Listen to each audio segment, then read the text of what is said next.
Well, no one in Scotland can commission an idea. You know, if I went to BBC Scotland and I said, oh, I've got this great idea for a sitcom, I've got this brilliant idea for a drama, you know, there isn't one person in Scotland that can okay it unless it goes through London. Good morning and welcome to another edition of Full Scottish. What's happening today? Hello and welcome to the Full Scottish here on Broadcasting Scotland. Scotland is going to be an independent country. That need, that desire for independence is ever stronger than perhaps it was in 2014. So there's an obligation that we've got to give leadership to that campaign. That's what Nicola Sturgeon, as our First Minister, has been doing. My feeling about Boris Johnson is he can't be trusted on anything. Short, snappy questions, nice little curt answers. Can I say that to members that questions 3 and 6 are grouped together? To remind you, I'll take question 3 if it's supplementary, question 6 if it's supplementary, then anyone who has supplementaries to the 2 questions should seek to get in then. Question 1, Joan McAlpine. Scottish Government, how many gender recognition certificates it expects to be issued under its proposed system of self-declaration and how this compares with the current system? Cabinet Secretary Shirley-Anne Somerville. Based on international evidence, we expect around 250 applications per year under the proposed new system in Scotland for obtaining legal gender recognition. The current UK Gender Recognition Panel does not produce statistics on applicants from Scotland, but we estimate that around 30 people per year who were born or adopted in Scotland obtained legal gender recognition at the moment. Joan McAlpine. I thank the Cabinet Secretary for that answer. The Government says its proposals will not diminish the rights of women. However, its own draft equality impact assessment evidences this by citing Bristol University research, which criticises single-sex spaces and the Equality Act's exemptions and suggests that a woman catching sight of a male body in a changing room should be no more distressing than seeing another woman with a mastectomy. Does the Government regret citing this research? And do they agree that the comparison is insulting to breast cancer survivors? Cabinet Secretary. Well, the impact assessment, obviously, that the member refers to is a draft impact assessment, and I would encourage members, and indeed members of the public, to feed in their responses to the consultation, both on what is in the draft bill, but also on the impact assessments. The research that is referenced to was there because of a reference within that work to show that there is no increased risk of women being attacked within single-sex spaces by trans women. And that's why that report was in there. Obviously, the other parts of the research, specifically the one section that the member refers to, is not something that the government would support, and nor do we support any changes to the exemptions within the Equality Act. Alec Cole-Hamilton, briefly. Thank you, Presiding Officer. Does the Cabinet Secretary agree that international evidence suggests that where a strict custodial sentence is applied for false declaration on a gender recognition certificate has reduced or eradicated any risk that this system will be misused? Cabinet Secretary. Well, I would agree with Mr Cole-Hamilton's assertion. There is a great understandable concern within members of the public, particularly from women, that there would be an increased risk to women because of the changes to gender recognition that the government is proposing. That's why I've outlined very specifically within the consultation in the draft bill that there are no diminution of women's rights within our proposals, that the exemptions within the Equality Act still stand, and of course there are strict penalties for anyone who abuses the current system, and those would indeed be strengthened under our proposed system. Question 2, Jenny Gilruth. Officer to ask the Scottish Government what discussions it has had with the UK Government regarding the WASPI campaign. Cabinet Secretary. Since 2017, the Scottish Government has written to the UK Government on this issue on 6 separate occasions. We do not agree with the unfair manner in which the UK Government has imposed a change of state pension age on women born in the 1950s. The UK Government should take responsibility for its actions and compensate those women who have had their retirement plans shattered and are now forced back into employment to make ends meet, all because their pension age was changed without fair notification from the UK Government. Gilruth. I thank the Cabinet Secretary for that answer. My constituent is 62. In 2016, she was forced to take early retirement at 58 following serious ongoing health conditions. She is not eligible for universal credit and she's been forced to repeatedly use Glenrothes Food Bank just to survive. This year, it was only because of a welfare crisis fund that she could afford Christmas at all. Does the Cabinet Secretary think this is acceptable? And can she confirm what support the Scottish Government can provide for people like my constituent who, through no fault of their own, have fallen victim to Westminster's callous pension reform? Thank you, Cabinet Secretary. Well, I recognise that Jenny Gilruth has raised this constituent's case with me before and commend her for continuing to do so. It is not acceptable, and I would once again call on the UK Government to do the right thing and could compensate women who have had their pension rights taken away. The Scottish Government's Money Talk Team Income Maximisation Service is there to help older people. However, the real solution to this pension crisis is for the UK Government to take responsibility and act to end the misery faced by Jenny Gilruth's constituent and thousands of others like her. Question 3, Willie Rennie. To ask the Scottish Government what plans it has to change the qualifying criteria for carers' allowance. Cabinet Secretary. We will consult on changes to carers' allowance in early 2021 and we intend to introduce Scottish carers' assistance the following year. Willie Rennie. Marie Curie have called for an extension of the payment threshold after the person who's been cared for has died. When you lose a person you are caring for, it is truly devastating. Does the Minister agree that we can't expect them all to be back on their feet and re-establish their working lives within weeks? And how will the carers' allowance in Scotland reflect that? Cabinet Secretary. Well, I do recognise the issue that Willie Rennie has raised. It is one which stakeholders have raised with me directly. I have already asked the Disability and Carers Benefits Expert Advisory Group for recommendations by May 2020 on carers' assistance. We will consult, as I mentioned in my original answer, in 2021, and I'm sure this will be one of the areas which will be brought up both within the DAC-PIAG recommendations and the consultation when it goes out to the wider members of the public. Question 6, Monica Lennon. To ask the Scottish Government how much the carers' allowance earnings threshold will be in 2020-2021 and how many claimants reported earnings in 2019-20. Cabinet Secretary. Carers' allowance is currently being delivered in Scotland by the Department of Work and Pensions on a temporary basis through an agency agreement. This allowed us to introduce our carers' allowance supplement in 2018 and get extra money to the carers in Scotland sooner than would otherwise have been possible. Under the terms of the agency agreement, the earnings threshold for carers' allowance in Scotland for 2020-2021 will be the same as applied by the DWP in England and Wales.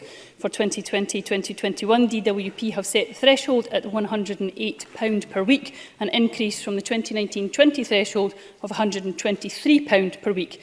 DWP do not produce management information on carers' allowance claimants' reported earnings in Scotland. Monica Lennon. The minimum wage is set to rise at 4 times the rate of inflation, meaning that the earnings threshold is once again falling way behind increases in pay. At the Maximise project in Wester Hales, I know the Social Security Committee heard from a mother who lost her carers' allowance because of the minimum wage increase last year. The Cabinet Secretary has said that change could come from 2025, but will she commit to ending the agency arrangements and increase the earning threshold as a matter of urgency so that carers do not have to suffer a further 5 years of work failing to pay? Cabinet Secretary. As I said in my answer to Willie Rennie, we will introduce the Scottish Carers Assistance in 2022. I would say to Monica Lennon again to look at the reality of the situation again, which I explained to Willie Rennie and to herself.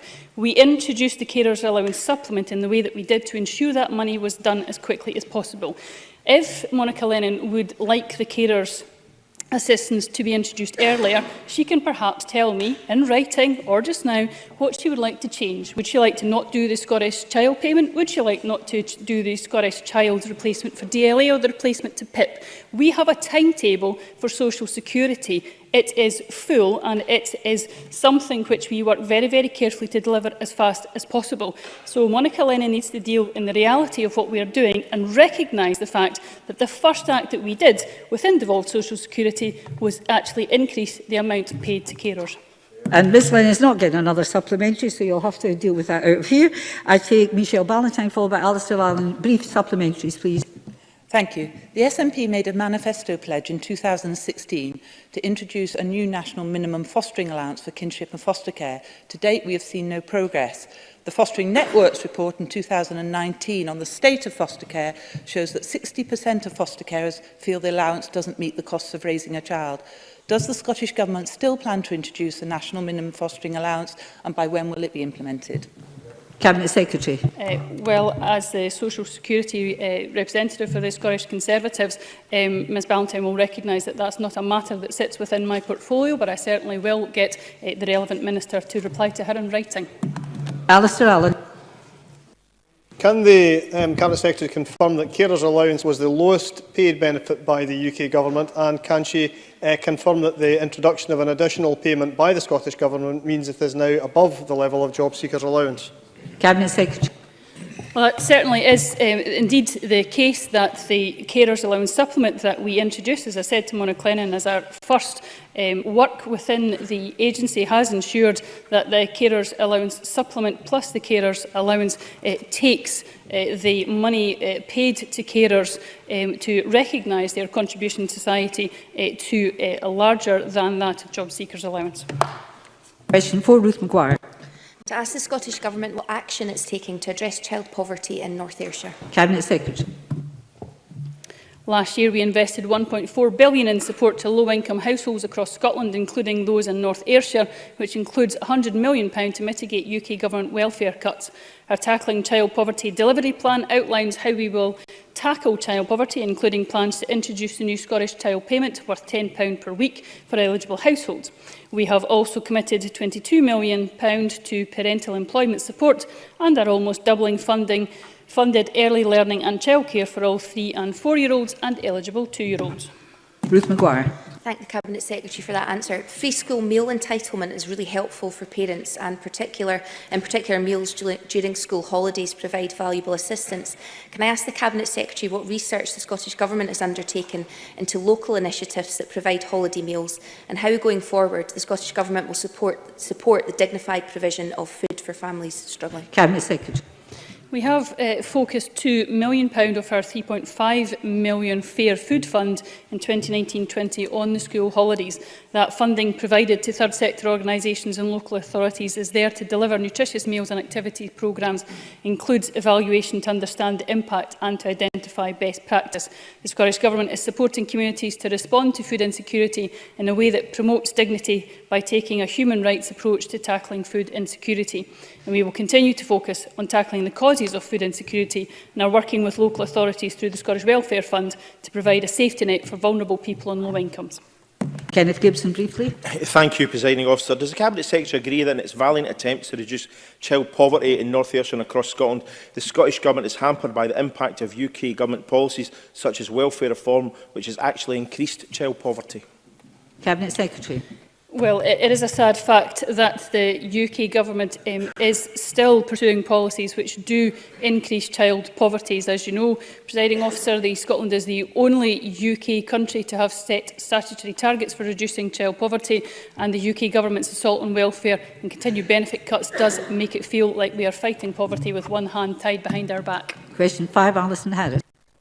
Thank you. To ask the Scottish Government whether it will provide an update on the action that it is taking to reduce loneliness amongst older people. Minister Christina McKelvey. Thank you, Presiding Officer. The Scottish Government recognises that social isolation and loneliness can affect anyone at any age or any stage in their life, and I'm delighted today to update both Alison Harris and colleagues in the Chamber to tell them that I will be co-chairing the third meeting of the National Implementation Group for our social isolation and loneliness strategy on the 6th of February 2020, along with Councillor Parry of Cosla, one of our key partners in this work. We will be discussing how we can use the up to £1 million allocated funding to develop solutions that are right for communities throughout Scotland. Organisations that work in communities are, of course, key to tackling social isolation and loneliness, and we will continue to be, will continue to be at the heart of that work. Alison Harris. I thank the Minister for her answer. In December last year, Age Scotland predicted that 111,000 older people in Scotland would sit down to dinner alone on Christmas Day. And I know that the First Minister commented on loneliness before Christmas. Indeed, at FMQs, the First Minister said, and I quote, "I very much agree that we should see this as a public health issue." So may I ask the Minister whether this is perhaps an indication of a potential government portfolio change in the near future? Minister, to below the belt. I would hope that Alison Harris and other colleagues did see the message that I put out at Christmas on social isolation and loneliness, and that's working alongside all of these organisations. Age Scotland is another key partner in an implementation group as well, and we do absolutely treat social isolation and loneliness as a public health issue. That's why we do have joint ministerial meetings in order to deal with it. So I can absolutely reassure Alison Harris that this work is important. We are doing it. Whether it's a portfolio change is not within my gift. Keith Brown, briefly. Television access is one way that older people can maintain a connection to the outside world. Does the Minister therefore agree that the removal of free TV licences for over 75s is a misguided decision and will do nothing to reduce the risk of social isolation and loneliness amongst vulnerable older people? And in addition, will the Minister urge the UK Government to fully fund free licences? Minister. Yes.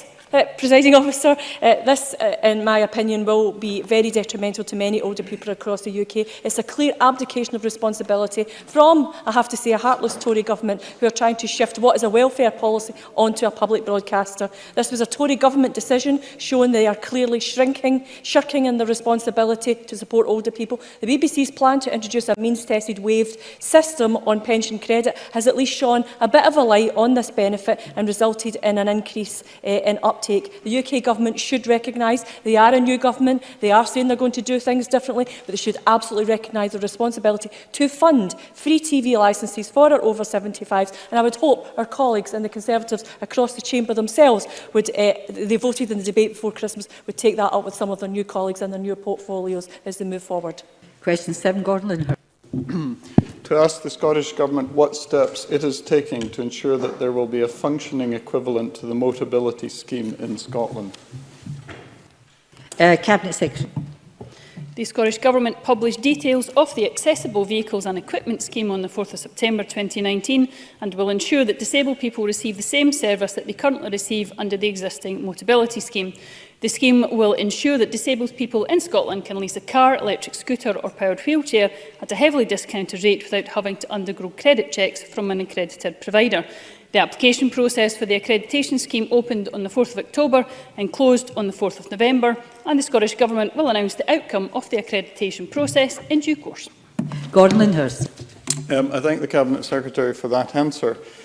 Can she also give assurances that those currently on the Motability Scheme will have full access to equipment and services that they currently do, and also advise Parliament the number of providers who are already accredited under the new scheme? Cabinet Secretary.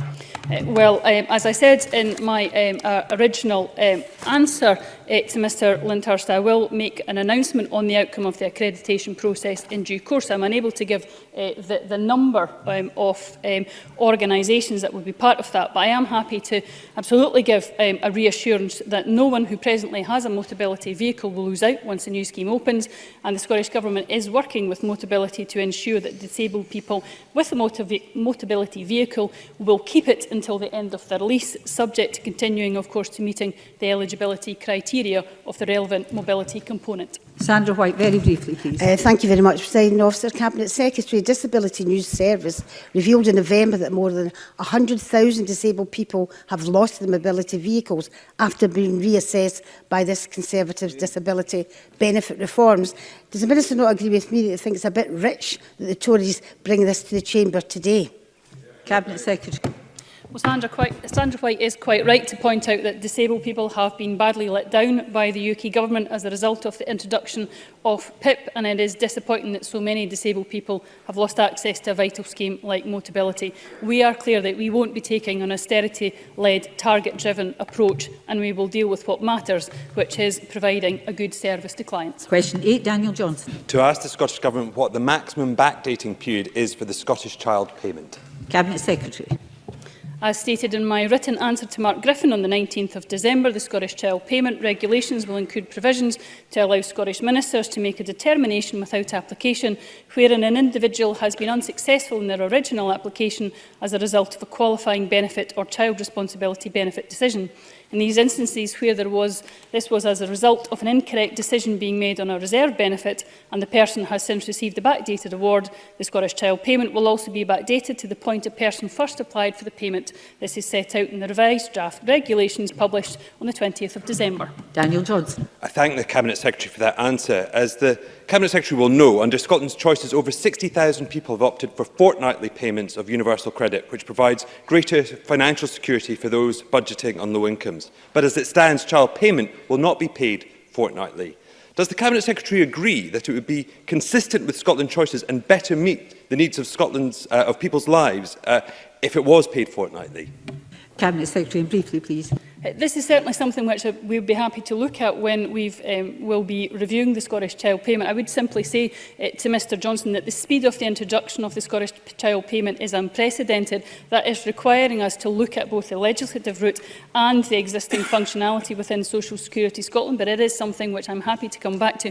But I'm sure he would also want to ensure that the first payments can indeed be made by Christmas this year, and for that to happen, we have to make decisions around how we can introduce this benefit as simply as possible. Thank you. That concludes questions on social security and older people. I'm moving straight on to questions on finance, economy and fair work. I remind members that questions 1 and 5 and questions 3 and 8 are grouped together with the usual consequences if you want a supplementary. Question 1, Alexander Stewart. Thank you, Presiding Officer. To ask the Scottish Government how much it has provided in loans through the Digital Growth Fund. Minister Ivan McKee. The Digital Development Loan is the first pilot programme delivered from the Digital Growth Fund.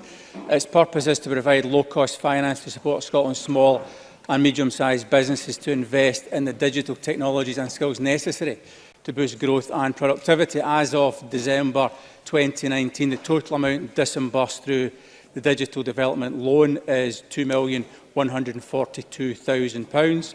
Phase 2 of the programme began in September 2019, and early figures from the first quarter of this second phase indicate an encouraging spike in demand. There are approximately 44 loans in the pipeline worth around £1.9 million. Alexander Stewart. I thank the Minister for that response. The Digital Growth Fund of £36 million was announced in 2017, and yet in June 2018 to August 2019 through phase 1, there was only £1.7 million spent. So can I ask the Minister to confirm, he's already indicated there's going to be a second phase, will there be 21 other phases to ensure that the £36 million figure is spent, or is that completely unrealistic? Minister. Thank you. The £36 million was across a whole range of programmes, and this is one part of that whole suite of programmes. The programme is demand-led, and any eligible businesses who want a loan can apply to receive one. We've established a baseline market in which we intend to build with business organisations and the loan providers. We recognise the huge value of this to the economy, and we're working with businesses to come forward and take advantage of these loans. I would encourage any businesses that are listening to do so, and if the member knows of any businesses, to please encourage them to do so. As I said, the programme is demand-led, the availability is there, and it's for businesses to come forward and take advantage of that provision. Question 5, Finlay Carson. To ask the Scottish Government whether it plans to increase its digital economy budget. Minister.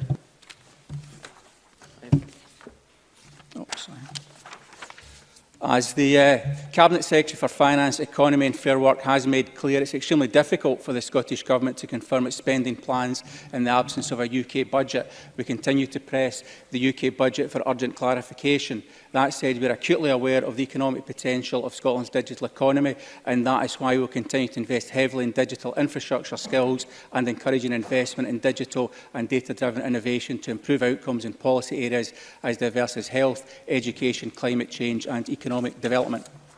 Finlay Carson. I thank the Minister for his response. The SNP Government's £600 million flagship R100 broadband scheme has been beset by delays, and the North of Scotland now faces legal challenge. Since the R100 policy was announced in 2017, the budget for the digital economy has fallen dramatically from £114 million to £32 million in the last year's budget. Will the Minister commit to an increase Will the Minister commit to an increase in the digital economy budget to ensure that rural communities like mine do not fall further behind while his government sorts out the issues, the contracts are signed and we see R100 starting to be delivered on the ground? I don't know if it's this Minister's portfolio, but Mr McKee. Yeah, correct. It's not my portfolio, but happy to comment on that. As the member is well aware, or should be, this area is a reserved matter. However, having said that, the Scottish Government has stepped in to roll out the R100 programme at our own expense to fill the gaps left by the UK Government. We're proceeding faster with the rollout of superfast broadband across Scotland than the UK Government is across the rest of the UK. And my colleague Mr Wheelhouse, I understand, will be making a statement on this very matter tomorrow in the Chamber. Richard Lyle, briefly, please. Supplementary to question 1, can the Minister outline what additional support is available to business and individuals to build their digital capabilities? Minister. For businesses, our £1.6 million digital boost programme provides SMEs with advice and support in implementing new technologies, reskilling and trading online. The digital development loan makes £12 million worth of interest-free loans available to SMEs to invest in implementing that advice. And digitisation of SMEs is also an economic priority of the incoming EU Commission, and we will work closely with EU partners to understand the most effective interventions for individuals. In addition to the substantial digital provision available through our colleges, universities and apprenticeship programme, we have recently established the £1 million digital start fund, which supports people on low incomes with the right aptitude to reskill into well-paid digital careers. And we've also invested £800,000 through STS in the Digital Skills Investment Plan and around £3 million in Code Clan, which has delivered 800 highly skilled professionals to the Scottish economy. Question 2, John Mason. Thank you. To ask the Scottish Government what discussions it has had with the UK Government regarding the timing of the UK and Scottish budgets. Cabinet Secretary Derek As McAlpine. I said clearly, the delay in the UK Government's budget is highly unsatisfactory, as it's needed to provide absolute clarity on future funding for public services in Scotland.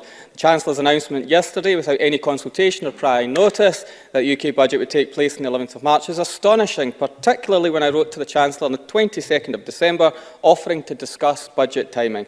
I remain focused on introducing a Scottish budget for 2020-21 at the earliest practical opportunity, and will continue to work closely with the Finance and Constitution Committee, the Scottish Fiscal Commission, and, as I said yesterday, other opposition parties. John Mason.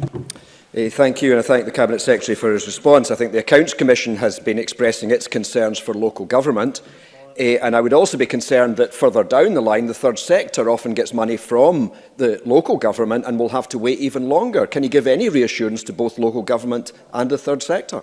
John Mason. Oh, sorry, Cabinet Secretary.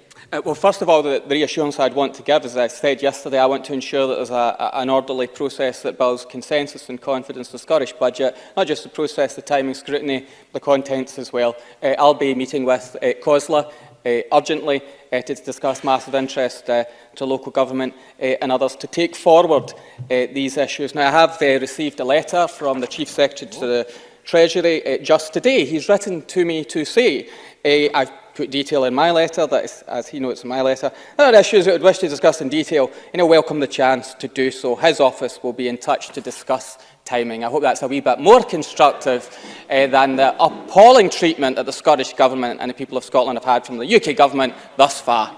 Now, as there was a statement on this yesterday, I want short supplementaries. Dean Lockhart, followed by Rhoda Grant. Thank you very much. Can the Cabinet Secretary explain how the Welsh Government was able to set its budget in December, facing exactly the same circumstances, while he is claiming that he is unable to set the Scottish budget? Cabinet Secretary. Yes, I can explain that, and it's rather revealing that Dean Lockhart doesn't know the difference between the Scottish Parliament and the Welsh Assembly, in that our powers are quite different to the Welsh administration. They have less reliance on things such as the block grant adjustment and the tax powers and forecasts. So the massive difference between the financial systems of both countries is the explanation as to why they have gone earlier. And I think Dean Lockhart should maybe do his questions for future finance, more homework for future finance questions. Rhoda Grant. To ask the Cabinet Secretary if he's now been able to make a decision to publish a draft budget ahead of the UK budget to allow local authorities to plan their budgets this year, or if not, what steps he will take to assist them to put their budgets in place. Cabinet Secretary. It's a fair question. I think it's important that Parliament considers this. In terms of the Chief Secretary's letter to me, of course responding to me now the day after that they set out publicly when their budget was going to be, when I had written in November, written in December. It's clear getting a letter after the decision. Scotland is not even an afterthought for the UK Government. So the day after the UK Government's announcement, I don't think is the right day for me to set out a Scottish budget date when I've pledged to engage with the convener of the Finance Committee, the Fiscal Commission and opposition parties to determine a way forward, rather than just me announce it as a fait accompli. I want to engage a bit further, but absolutely give the confidence and process that allows this Parliament to scrutinise a proposed Scottish budget, but one that commands confidence and responsibility in the face of UK Government irresponsibility. Question 3, Maureen Watt. To ask the Scottish Government what analysis it has carried out of the UK Government's spending pledges and the Barnett consequentials that might arise from these. Cabinet Secretary. Well, of course, what this UK Government says and what they actually do are two completely different things. So until the UK budget is published, we cannot fully know with certainty what funding will be available for our public services in Scotland arising from the UK Government's spending pledges. But we have examined the pledges of the Conservative Party during the election campaign and have written to the Chancellor to point out that it's essential that he delivers the promised additional Barnett consequentials for Scotland. Maureen Watt. I thank the Cabinet Secretary for that answer. Yesterday, we witnessed all parties, bar one, unite in this chamber against the utter lack of respect shown by the UK Tory government to the people of Scotland and the contempt they are held in by the Scottish Tories here as they sat sniggering at their puppet master's actions. Does the Cabinet Secretary agree that this is no laughing matter, and can he outline what the real consequences may be to the people of Scotland's livelihood and the services they rely upon as a result of Boris' botched budget action? Cabinet Secretary. Well, I think I've made it clear that local government has acted and expressed their alarm at the UK proposed budget date and delay, but actually there's reasons to be concerned for all of Scotland's public services because they are all in a precarious position if we don't have the necessary budget approval in time for the start of the financial year. And that's all the more reason. And I say, you know, whatever politics was played out by the UK Government yesterday, for devolution to work, if we actually want this Parliament to work, I think all the parties in this chamber will need to work together like never before to ensure that in these exceptional circumstances we do cooperate to take forward a budget that delivers for our people and safeguards our public services and is responsible on tax decisions as well to give the confidence and the certainty that the country so desperately wishes to see at this time. Question 8, Gordon MacDonald.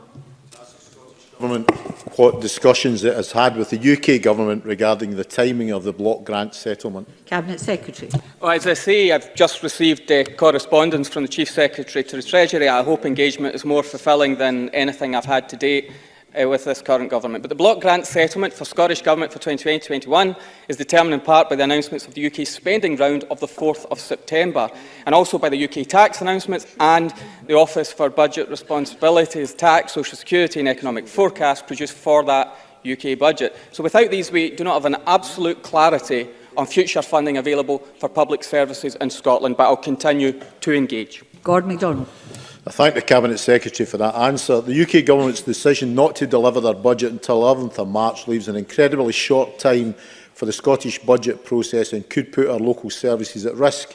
Does the Cabinet Secretary agree with the Conservative councillor and COSLA's resource spokesman, Gail McGregor, that the March UK budget runs the risk of delaying the Scottish Government's budget and significantly impedes the ability for local authorities to formulate their own budgets, meaning Scotland's communities are disadvantaged? Cabinet Secretary, briefly, please. I actually do agree with Councillor Gail McGregor in that regard. As COSLA's spokesperson for resource, I'll be Murdo Fraser's saying not for the first time. This is very true.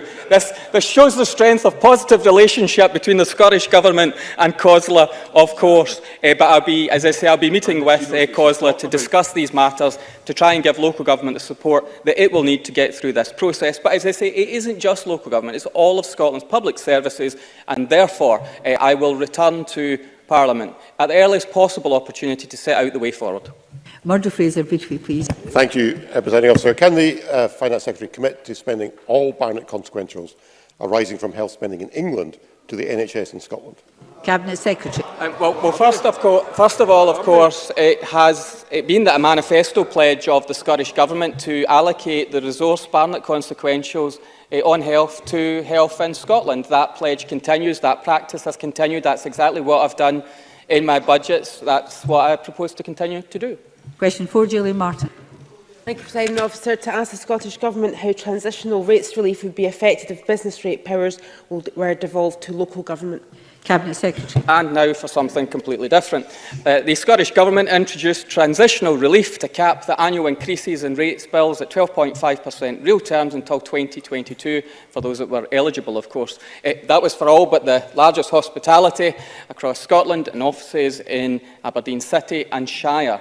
Now, Amendment 9 to the Non-Domestic Rates Scotland Bill repeals Section 153 of the Local Government Scotland Act 1994 and effectively abolishes transitional relief and removes the government's power to set further reliefs by subordinate legislation.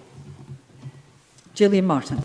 Thank the Cabinet Secretary for that answer. Presiding Officer, during the oil and gas downturn, together with the co-leader of Aberdeenshire Council, and now MP for Gordon, and my North East SNP MSP colleagues, we negotiated with the Cabinet Secretary to put in place the very welcome transitional reliefs that he has just mentioned. I would like to ask the Cabinet Secretary that if he didn't have power to put transitional reliefs like this or national schemes like the small business bonus, what would the impact have been on businesses in Aberdeen and Aberdeenshire? Cabinet Secretary. Well, specifically in relation to Aberdeen and Aberdeenshire, in 2017-18 and 2018-19, ratepayers in Aberdeenshire and Aberdeen received total relief of over £12.5 million and £14.5 million respectively, due to the relief set by the Scottish Government in subordinate legislation, including small business bonus, transitional relief, renewable energy relief. So the concern is that Section 8C of the Non-Domestic Rates Scotland Bill, inserted by the Greens at stage 2 as an amendment to the bill, would lead to the termination of these reliefs and repeal the power to set new reliefs in subordinate legislation. Let me be clear, that's not just for that part of the country, but for the whole country. The inability of the Scottish Government through that subordinate legislation to deliver reliefs such as around energy, such as around small business bonus scheme and renewables. And I think removing that ability from the Scottish Government would be a retrograde step, considering the usual calls upon the Scottish Government to intervene to support sectors and businesses when it's the right thing to do. Briefly, Andy Whiteman, please. Thanks, Presiding Officer. Transitional rate relief schemes lower bills, and as we've heard, they've done so in Aberdeen City and Shire. Does the Minister not accept the principle that local economic conditions require the variation of local rates? And just as the Scottish Ministers and the Scottish Parliament can vary Scottish taxes, local authorities are actually best placed to assess when and where such variations need to be applied in their own area? Cabinet Secretary. Well, I actually agree with localism, and that's why when I was the responsible minister I helped take forward the provisions within the Community Empowerment Bill. So actually further reliefs can be provided by local government if they want, but I and the Scottish Government happens to believe in a national universal poundage. So that's a national rate for business. So did the Barclay Review, so did business organisations, so do some trade unions incidentally, because it's right for business to have a national rate, a national poundage for non-domestic rates. I'm just surprised that even the Conservatives now support 32 potentially different non-domestic rates across the country, contrary to what business actually wants, but removing the ability from the government through subordinate legislation to deliver reliefs at the stroke of a pen abolishes small business bonus and other reliefs. And I think members should think very carefully about that when we come to the final stages of this bill, because it's anti-business and I think it's a reckless move and it's a move in error. Question 6, Pauline McNeil. To ask the Scottish Government what its response is to calls for it to no longer offer contracts to private firms that employ people on 0 hours contracts. Minister Jamie Hepburn. Our response is to continue taking action to tackle insecure work as part of our Fair Work agenda. Through Fair Work First, we are extending Fair Work criteria to as many funding streams, including public contracts, as we can by the end of this Parliament. These criteria include no inappropriate use of 0 hours contracts and payment of the real living wage. Legislation related to 0 hours contracts is reserved, and we repeatedly make very clear our opposition to the inappropriate use of these and other types of employment that offer workers no job security. Polly McNeill, briefly, please. Does the Minister agree that for most people on 0 hours contracts it means poor terms and conditions, sometimes no sick pay and invariably no pension, and that poor management practices make shift working at short notice hard for many workers? Notwithstanding that I agree that employment law should be devolved to this Parliament, can the Minister assure me today that they will use their existing powers to legally outlaw the making of any contract between the Scottish Government and companies using 0 hours contracts? Minister, briefly too, please. Well, we won't be able to legally outlaw anything because Paul McNeill's made the very point that employment law remains reserved. I accept the Labour Party now seems to have changed its position and supports its devolution. Of course, they opposed devolution through the Smith Commission, which means we can't take that action. But yes, I agree with the fundamental premise, and we will continue to take action to do what we can to stop the inappropriate use of 0 hours contracts. Thank you. That concludes portfolio questions. I apologise to Michelle Ballantyne, didn't manage to squeeze you in. There's no spare time this afternoon, so I'm moving straight on.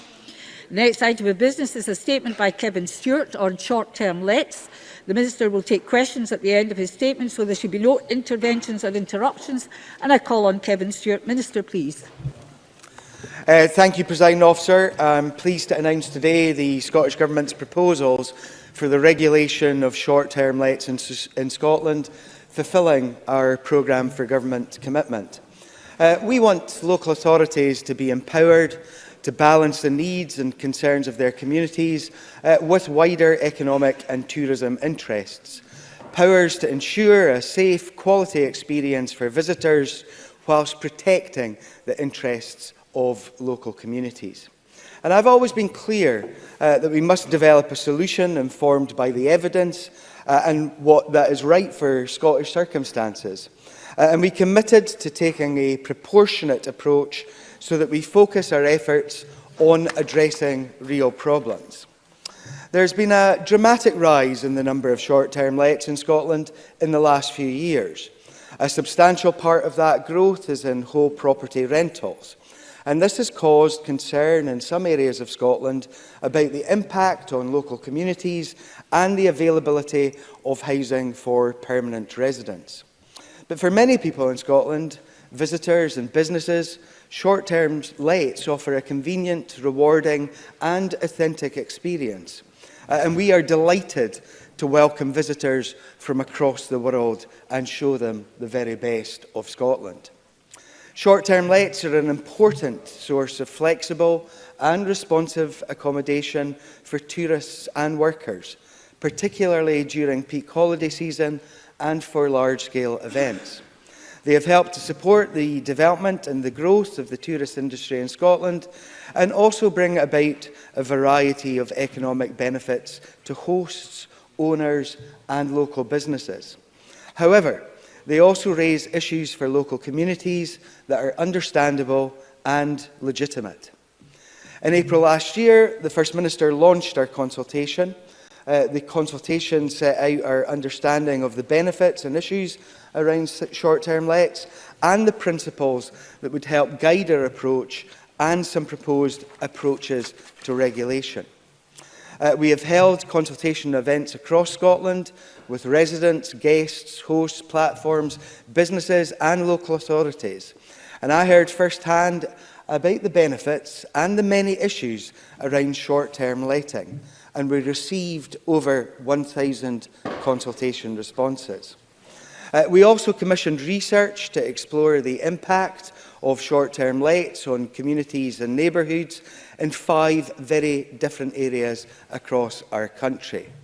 And broadly speaking, the same themes and issues were highlighted by people at consultation events, those responding to the consultation and the independent research. And the evidence we gathered has formed the basis for what I am announcing here today. In parallel with the consultation, the new Planning Act was being considered by Parliament. It gives local authorities new powers in respect of short-term lets. And I recognise the need to act now in order to allow local authorities and communities facing the most severe pressures to manage these more effectively. So I'm pleased to announce 3 measures today. First, I intend to establish a licensing scheme for short-term lets using powers under the 1982 Civic Government Scotland Act. Second, I'm prioritising work to give local authorities the power to introduce short-term let control areas under powers in the Planning Scotland Act 2019. And finally, we will review the tax treatment of short-term lets to ensure they make an appropriate contribution to the communities that they operate in. Presiding Officer, I will say a few words about each of these proposals. In September of 2018, I received a cross-party letter from housing spokespeople asking me to establish a licensing scheme and suggesting how this might be done. The views and evidence from our consultation and research show broad consensus for some form of regulation. Everybody wants visitors, hosts, neighbours and local residents to be safe. The consultation highlighted concerns around limited awareness of and compliance with existing safety requirements, for example, around fire safety. Furthermore, as local authorities don't know where short-term lets are happening, they are unable to monitor compliance.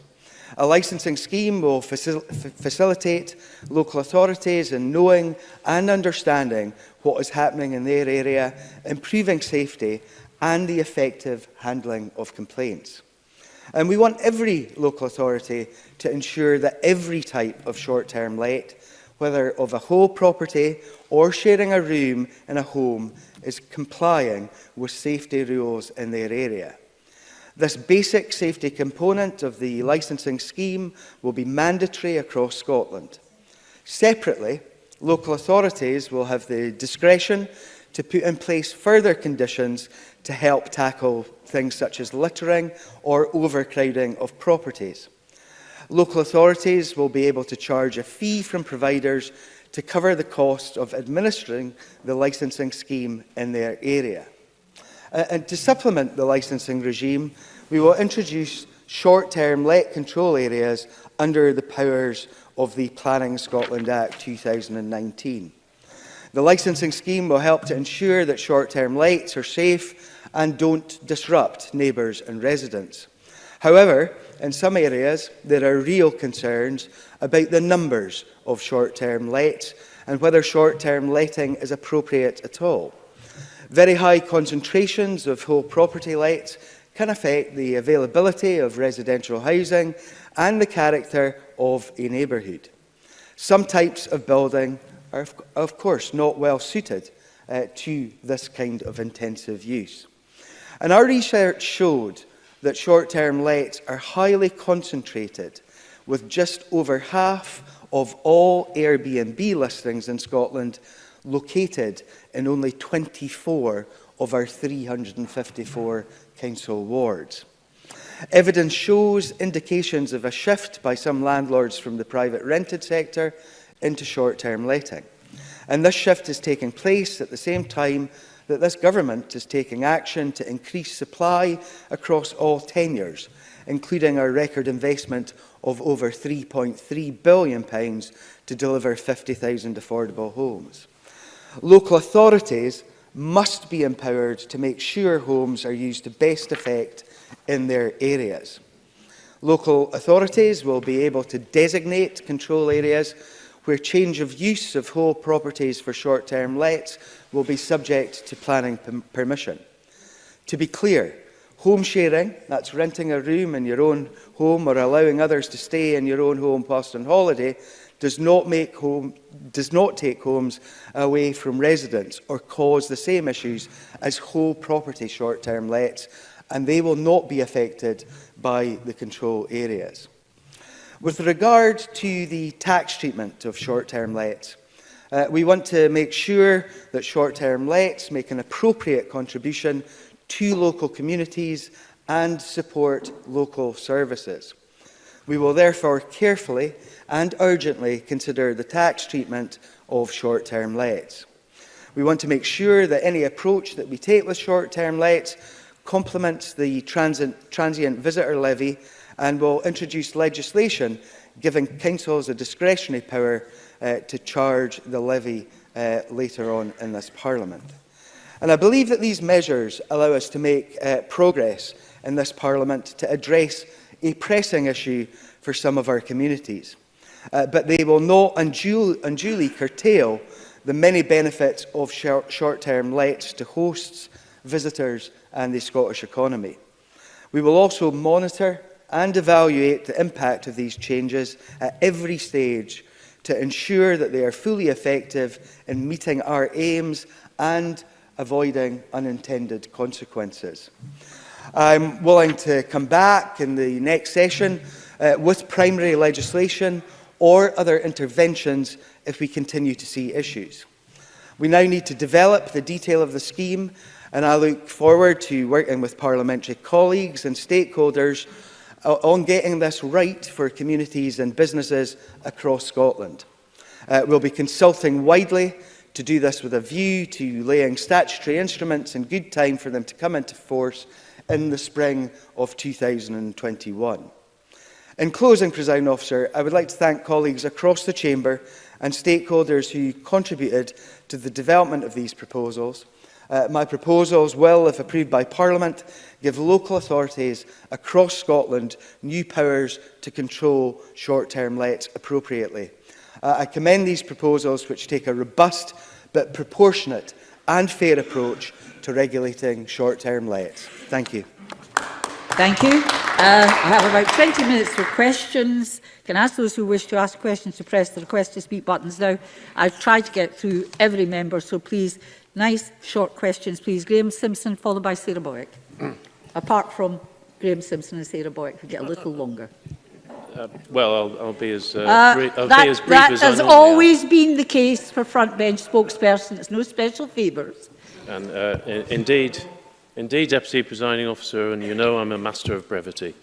Can I thank the Minister for advance sight of his statement? We've been clear there needs to be regulation of the short-term lets sector. Even those in the short-term lets sector agree with that. The explosion of short-term holiday lets, and I use them myself at home and abroad, can be a positive thing, but it can also have negative effects, as we've seen too often in this city. The announcement today is welcomed by us, but of course the devil is in the detail, as always. So can I ask the Minister a bit about the licensing scheme? I know details are light at the moment, and I look forward to working with him to develop them. He says the scheme will be nationwide, but will it be operated by councils? Will they set the fees? Will the scheme be cost neutral for councils? And irrespective of whether there is planning permission, will councils be able to refuse licences due to over-provision, as with alcohol licences? And will there be an appeals process? And if so, who will operate that? Minister. Thank you, Presiding Officer. There are a number of questions there. And one of the reasons why I've not gone into the minutiae of a licensing scheme is because I truly want to get all of the information and all of the viewpoints of local authorities as we establish that scheme.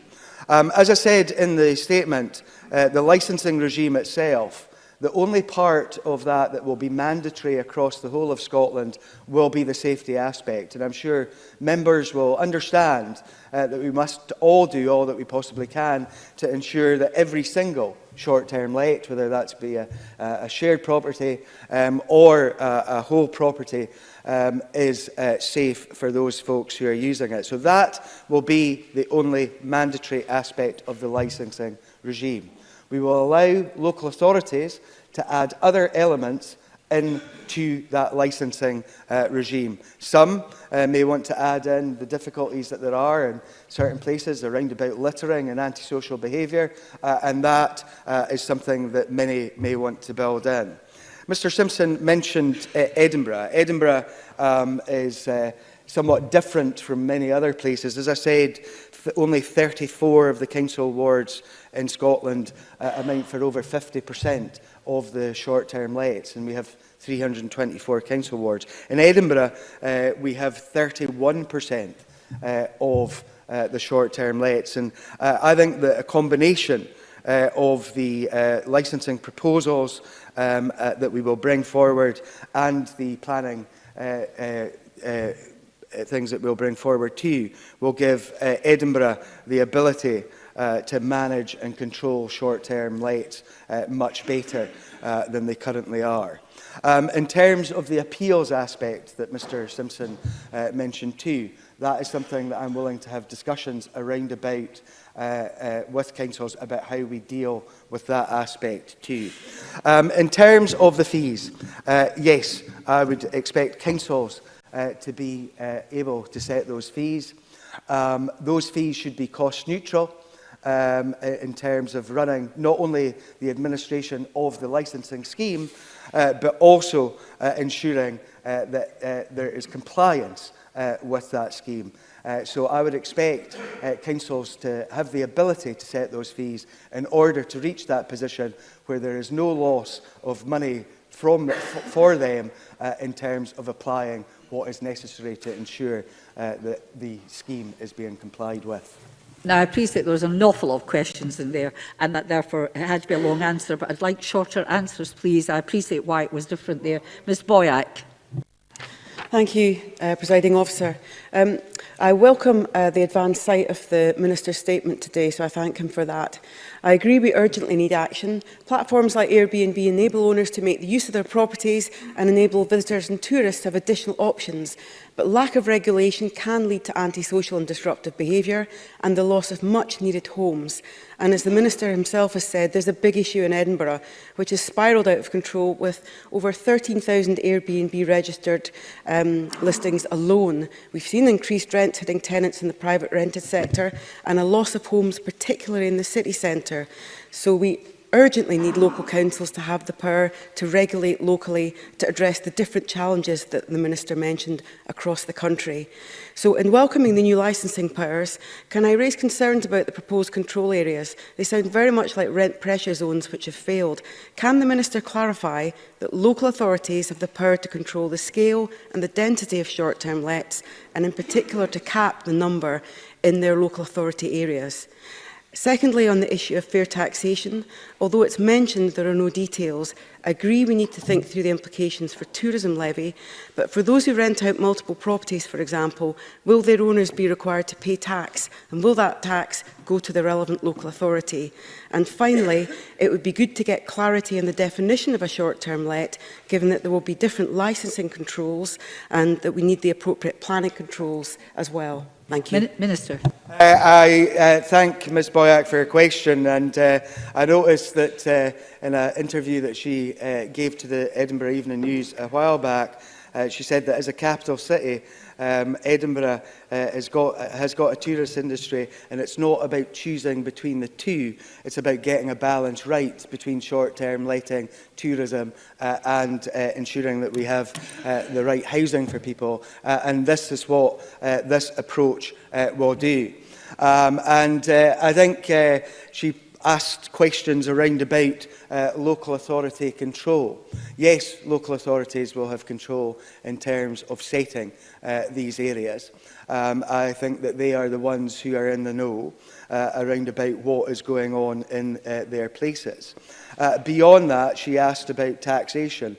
And I'm not going to go on at length around about the taxation aspect of this, because, as I've said, we will carry out a review, a comprehensive review urgently to get this absolutely right, to make sure that what we put in place marries with some of the other things that are proposed at this moment in time. She asked about where any taxation would go. I think I made it clear in my statement that any monies raised in that regard would go to the local authorities, and in order to provide the services in local communities that are maybe being affected by short-term lets. Thank you. I have 10 members still wishing to ask questions. It's going to be a tough push to get them all in, but we'll try. Andy Whiteman, followed by Willie Rennie. Thanks, Presiding Officer. I welcome this statement, particularly the commitment to have licensing enforced by spring 2021. In relation to planning, of course, all proposals to change use of residential property short-term lets is a potential change of use and must therefore apply for planning consent. In my view, no licence should be granted where there is no planning permission in place. Now, Presiding Officer, on the 3rd of January, Historic Environment Scotland advertised for an agency to manage 3 short-term lets in Holyrood Park. These properties are owned by Scottish ministers, but no application for planning consent has been made. Now, setting aside whether those properties would be better used for affordable accommodation, can the Minister confirm that he won't be joining the thousands of unlawful short-term lets across Edinburgh and will be applying for planning consent? Minister. The Parliament will be well aware that Mr Whiteman's opinion and the Government's opinion on planning permission in this area is somewhat different. And although we have tried to explain to Mr Whiteman over the piece, he sticks to his own viewpoint and that he is entitled to all of that. In terms of Holyrood Park, the 3 buildings that Mr Whiteman has talked about are not residential homes. They've been lying empty for a number of years and they are therefore not reducing the availability of existing residential buildings. The buildings should be used to their best effect and we welcome measures to bring underutilised buildings back into use. It's greatly preferable that these buildings can be used as holiday accommodation for the benefit of tourists and visitors, as opposed to lying empty, derelict and unused. Willie Rennie, followed by Alexander Stewart. Of course, they could be used for local homes, for local people, but let's put that to one side. Through the control areas, will there be an opportunity for retrospective action to cut the existing number of short-term lets? The current numbers are too high in areas like the East Neuk, Ely and Crail in my constituency, and preserving that high number would not be a satisfactory outcome for this process. So will there be retrospective action as part of the control areas? Minister. Presiding Officer, that is part of the discussions that we will have with local authorities around about how we set up this regime. Obviously, we want to tackle not only future difficulties, but existing difficulties as well. And I would imagine that we will have very proactive discussions with local authorities on that point in terms of dealing with some of the existing difficulties that there are in certain parts of the country. Alexander Stewart, followed by Sandra White. Thank you, Presiding Officer. In the statement, it talks about the tax treatment of short-term lets, which make an appropriate contribution to support local services and local communities, but it does not specify what form the tax will take. Can I ask the Minister to clarify the Government's intentions and outline their proposals which would see legislation given to councils to charge a levy? And will the Minister confirm that this tax is separate to the transient visitor levy? That was 2 questions, but there we are. I can confirm that it's separate from the transient visitor levy. I thought I explained that during the course of my statement. I'm not going to go into the specifics of what this tax will be, because, as I said, we need to look at all of this very carefully in terms of what is going on with, for example, non-domestic rates. And we heard from the Finance Secretary earlier the difficulty that there is with some of the amendments that have been put forward during the course of the passage of the bill, which have got unintended consequences. Of course, we will look at all of this very carefully in terms of what taxation it will be. It will be separate from the transient visitor levy and it will be retained by local authorities. Sandra White, followed by Daniel Johnson. Thank you, Presiding Officer. Can the Minister explain why he is proposing licensing for all short-term lets, given that most of the problems, certainly in my Glasgow Kelvin constituency, are in the whole property listings? Minister. Presiding Officer, our research does indeed show that collaborative models of short-term lets, that's the sharing and swapping, do not cause the same level of concern as secondary lettings where the host is not present, and Ms White is right to point that out. However, the crucial exception is with regard to safety standards. The Government is clear that there needs to be effective processes in place for monitoring of and compliance with safety standards in all short-term let accommodation, regardless of whether the host is present or not. And that's why we're introducing that mandatory licensing scheme for all short-term lets in Scotland when it comes to the safety aspect.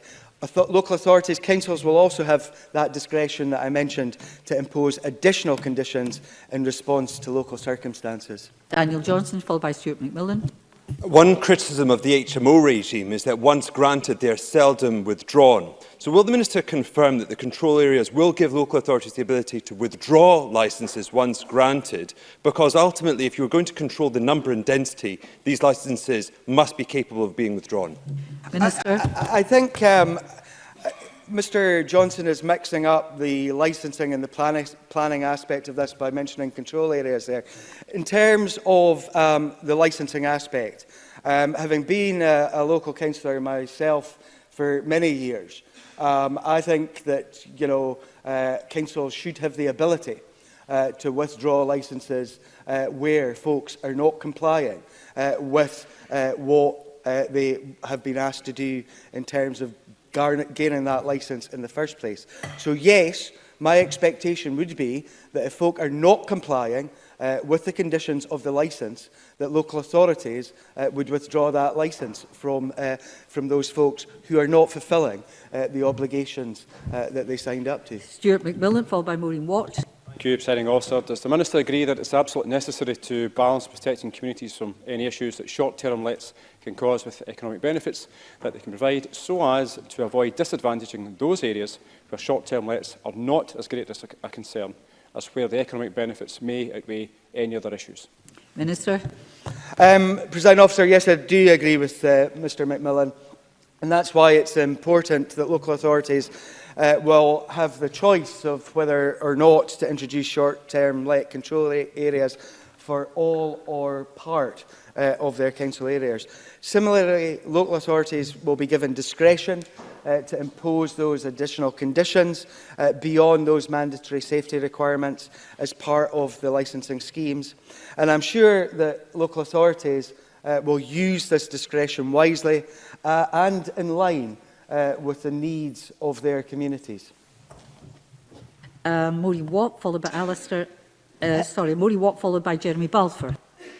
Minister, there's no doubt that in some areas any prospect of community cohesion is being threatened by a predominance of short-term lets, notwithstanding the extra damage to communal areas and the burdens on local councils in terms of increased refuse and other issues.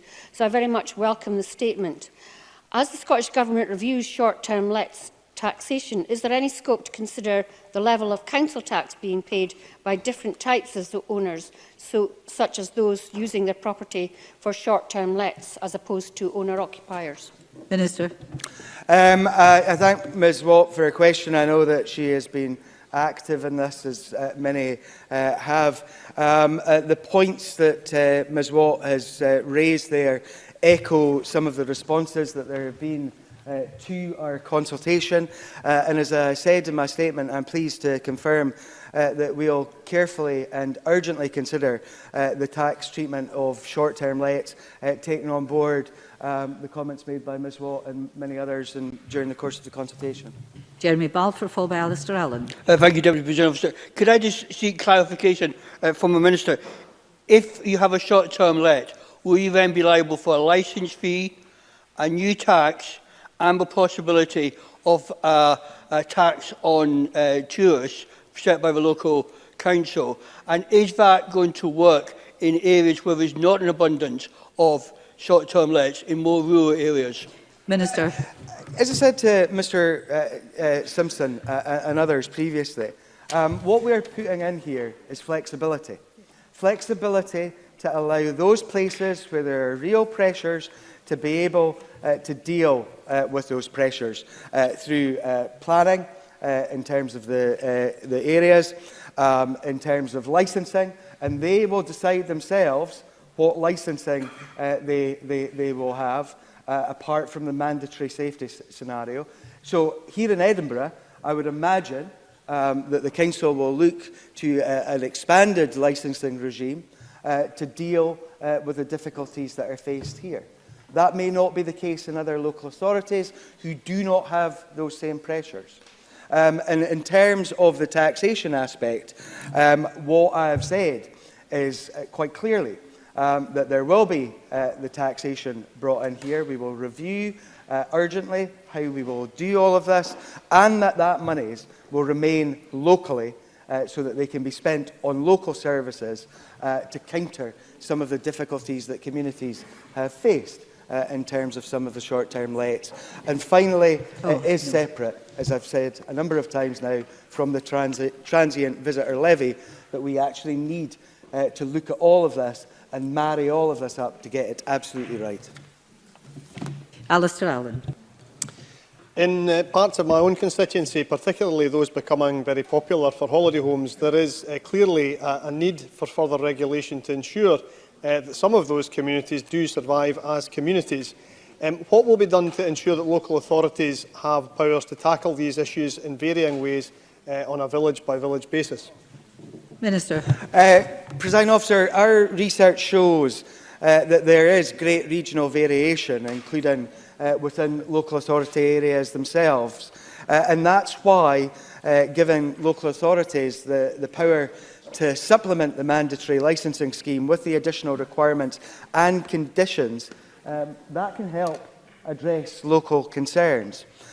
Local authorities will also have those powers to introduce those short-term let control areas for all or just part of their areas. And in these control areas, a change of use of whole properties to short-term lets will always require planning permission. So we are giving local authorities through this many more powers to deal with some of the issues that Dr. Allen has mentioned, and to allow for localised solutions in smaller places. Thank you. I apologise to Gil Patterson. I'm afraid I'm unable to squeeze you, and we're right on the button. There will be a brief pause as before we move on to the next item of business.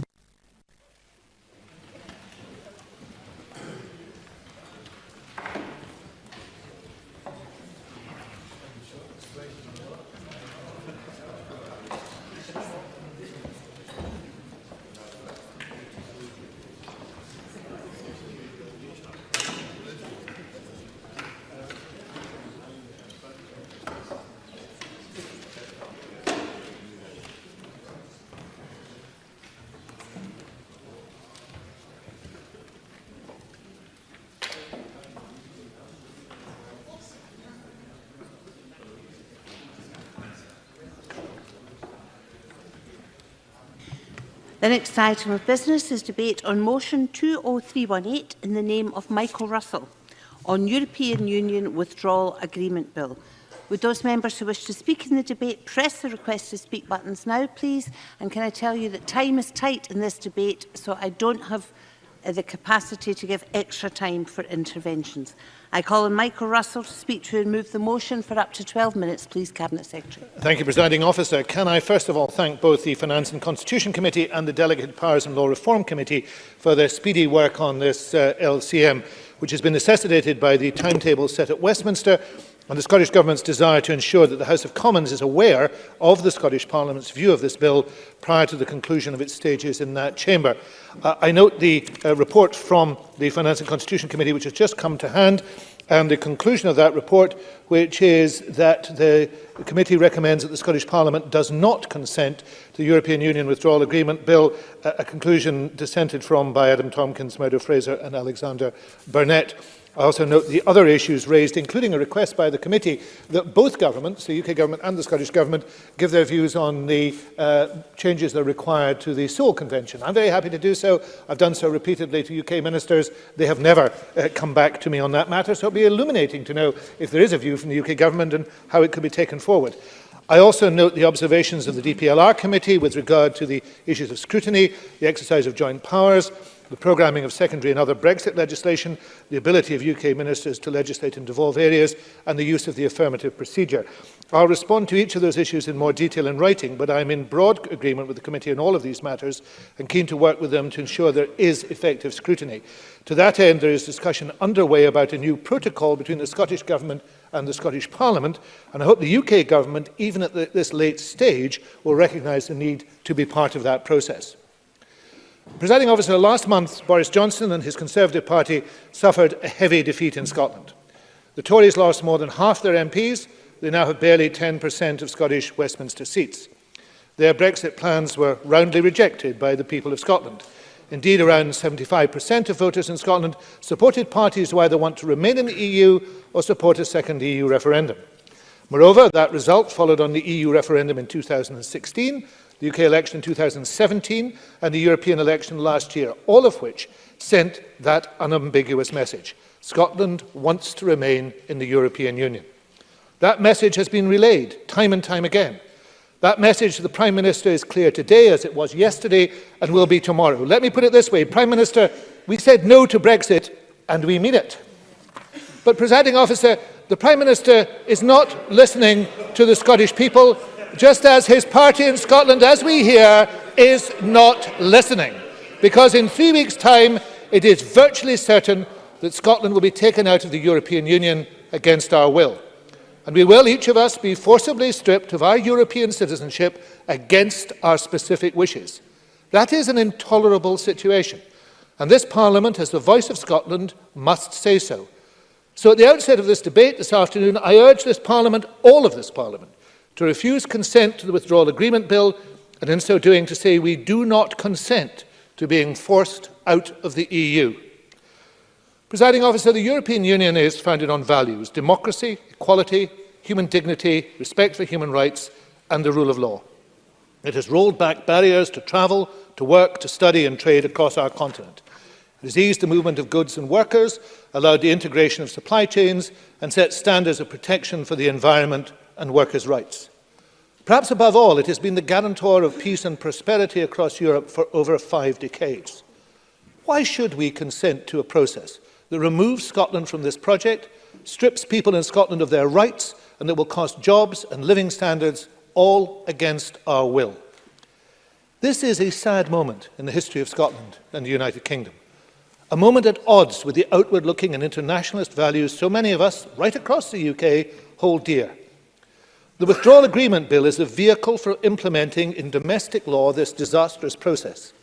The withdrawal agreement, which is contained in it and amplified by it, is deeply damaging to the UK, as the Scottish Government has set out in detail before. But it is particularly bad for Scotland, as all the evidence shows, and it is uniquely offensive to Scottish democracy. For Presiding Officer, England and Wales voted to leave and are leaving. Northern Ireland will have its own arrangements for closer alignment and the right to decide their own future. Scotland, alone of the 4 nations, voted Remain, but is being forced to leave with no special arrangements or say over its future relationship with the European Union. It is therefore axiomatic that any Scottish Government must recommend to any Scottish Parliament that it refuses consent for something of such massive significance and consequence to be done to us, which the Scottish people to whom we report have clearly, consistently and specifically rejected. I believe that argument on its own should be enough for all of us this afternoon to refuse consent to the Withdrawal Agreement Bill. But there are other strong reasons for doing so. This bill is in its 3rd iteration. It was first developed to implement the May deal, further redrafted to implement the Johnston deal, and then revised to reflect the manifesto in which the Tories stood in December, a manifesto rejected by Scotland. In each iteration, it has weakened parliamentary and devolved administration scrutiny and involvement, further undermined the rights of citizens and society, and strengthened an already overbearing executive. In addition, the bill puts a no-deal Brexit firmly back on the table by the reckless and irresponsible determination of the UK government to legislate to prohibit itself from seeking any extension to the implementation period. During the bill's 2nd reading in the Commons, Keir Starmer referred to the UK government's prohibition on extending the implementation period as reckless and ridiculous, and I echo those sentiments. It's no secret, Presiding Officer, that like Scotland, this Scottish Government is opposed to Brexit. But if it is to happen, we must do everything to limit the damage. That should mean the UK remaining in the single market and the customs union. We first argued that case in our Scotland's Place in Europe paper over 3 years ago. We've developed it further during that time. Yet the UK government has contemptuously ignored those proposals whilst bringing forward a close variant of them for Northern Ireland, and is now adding insult to injury by imposing a hard Brexit process and outcome with a completely arbitrary end date for necessary discussion and negotiation. Negotiating a free trade agreement is extremely complex. Attempting to secure a deal between a former member and the EU will be a unique activity. Doing so in under a year, as the President of the Commission has said today in London, is unrealistic, especially if the UK is attempting at the same time to negotiate trade arrangements with the US and other non-EU countries. It is undoubtedly true that only the narrowest and most superficial free trade arrangement could be agreed by the end of 2020. Any deal that avoids that risk to minimise the damage of Brexit would definitely need an extension beyond 2020. Therefore, legislating to rule out an extension does nothing but vastly increase the risk and likelihood of a no-deal exit.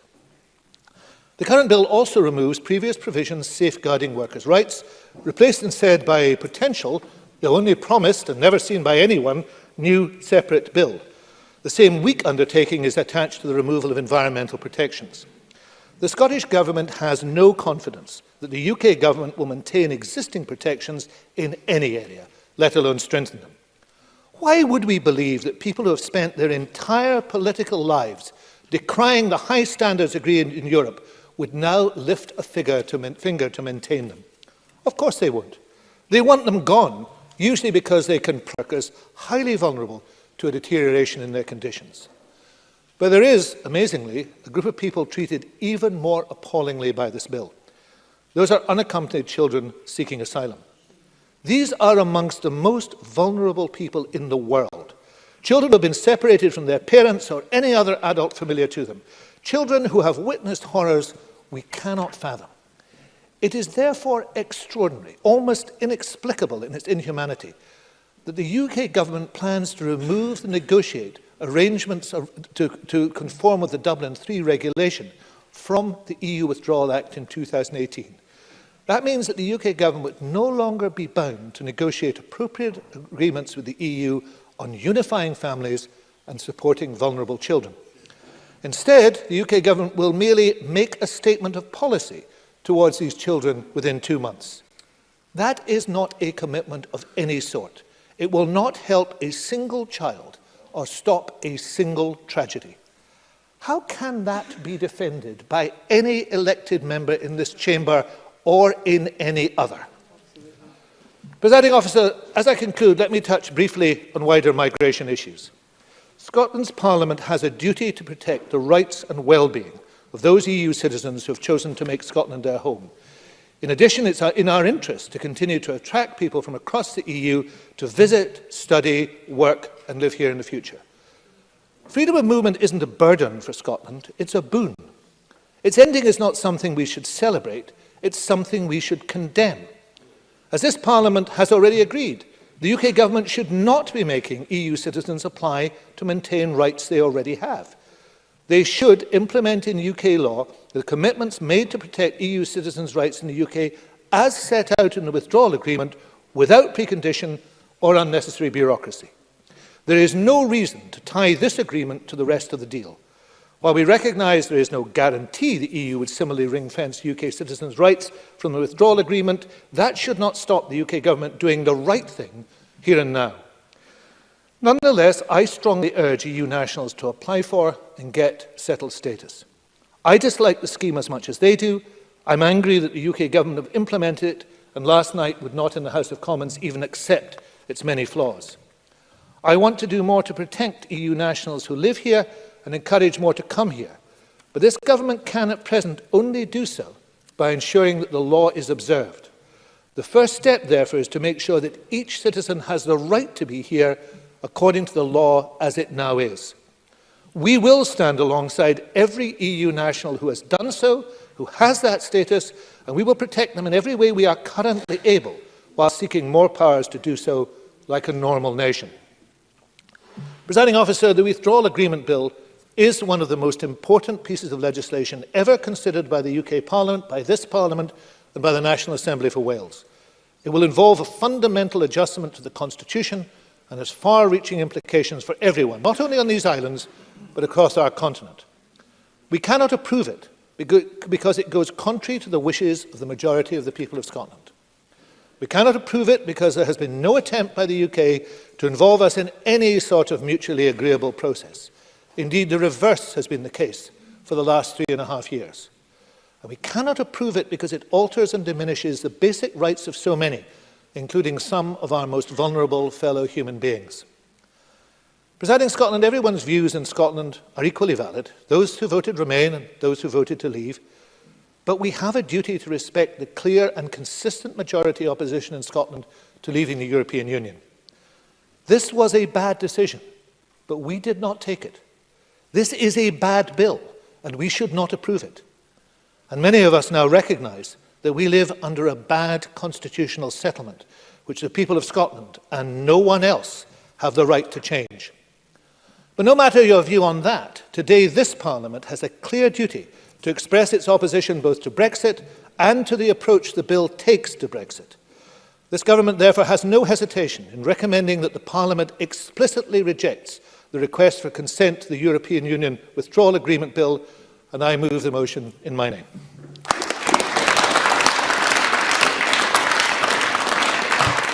I call Adam Tompkins to speak to and move Amendment 20318.1 for 8 minutes, please. Thank you, Presiding Officer. Happy New Year. And I formally move the amendment in my name.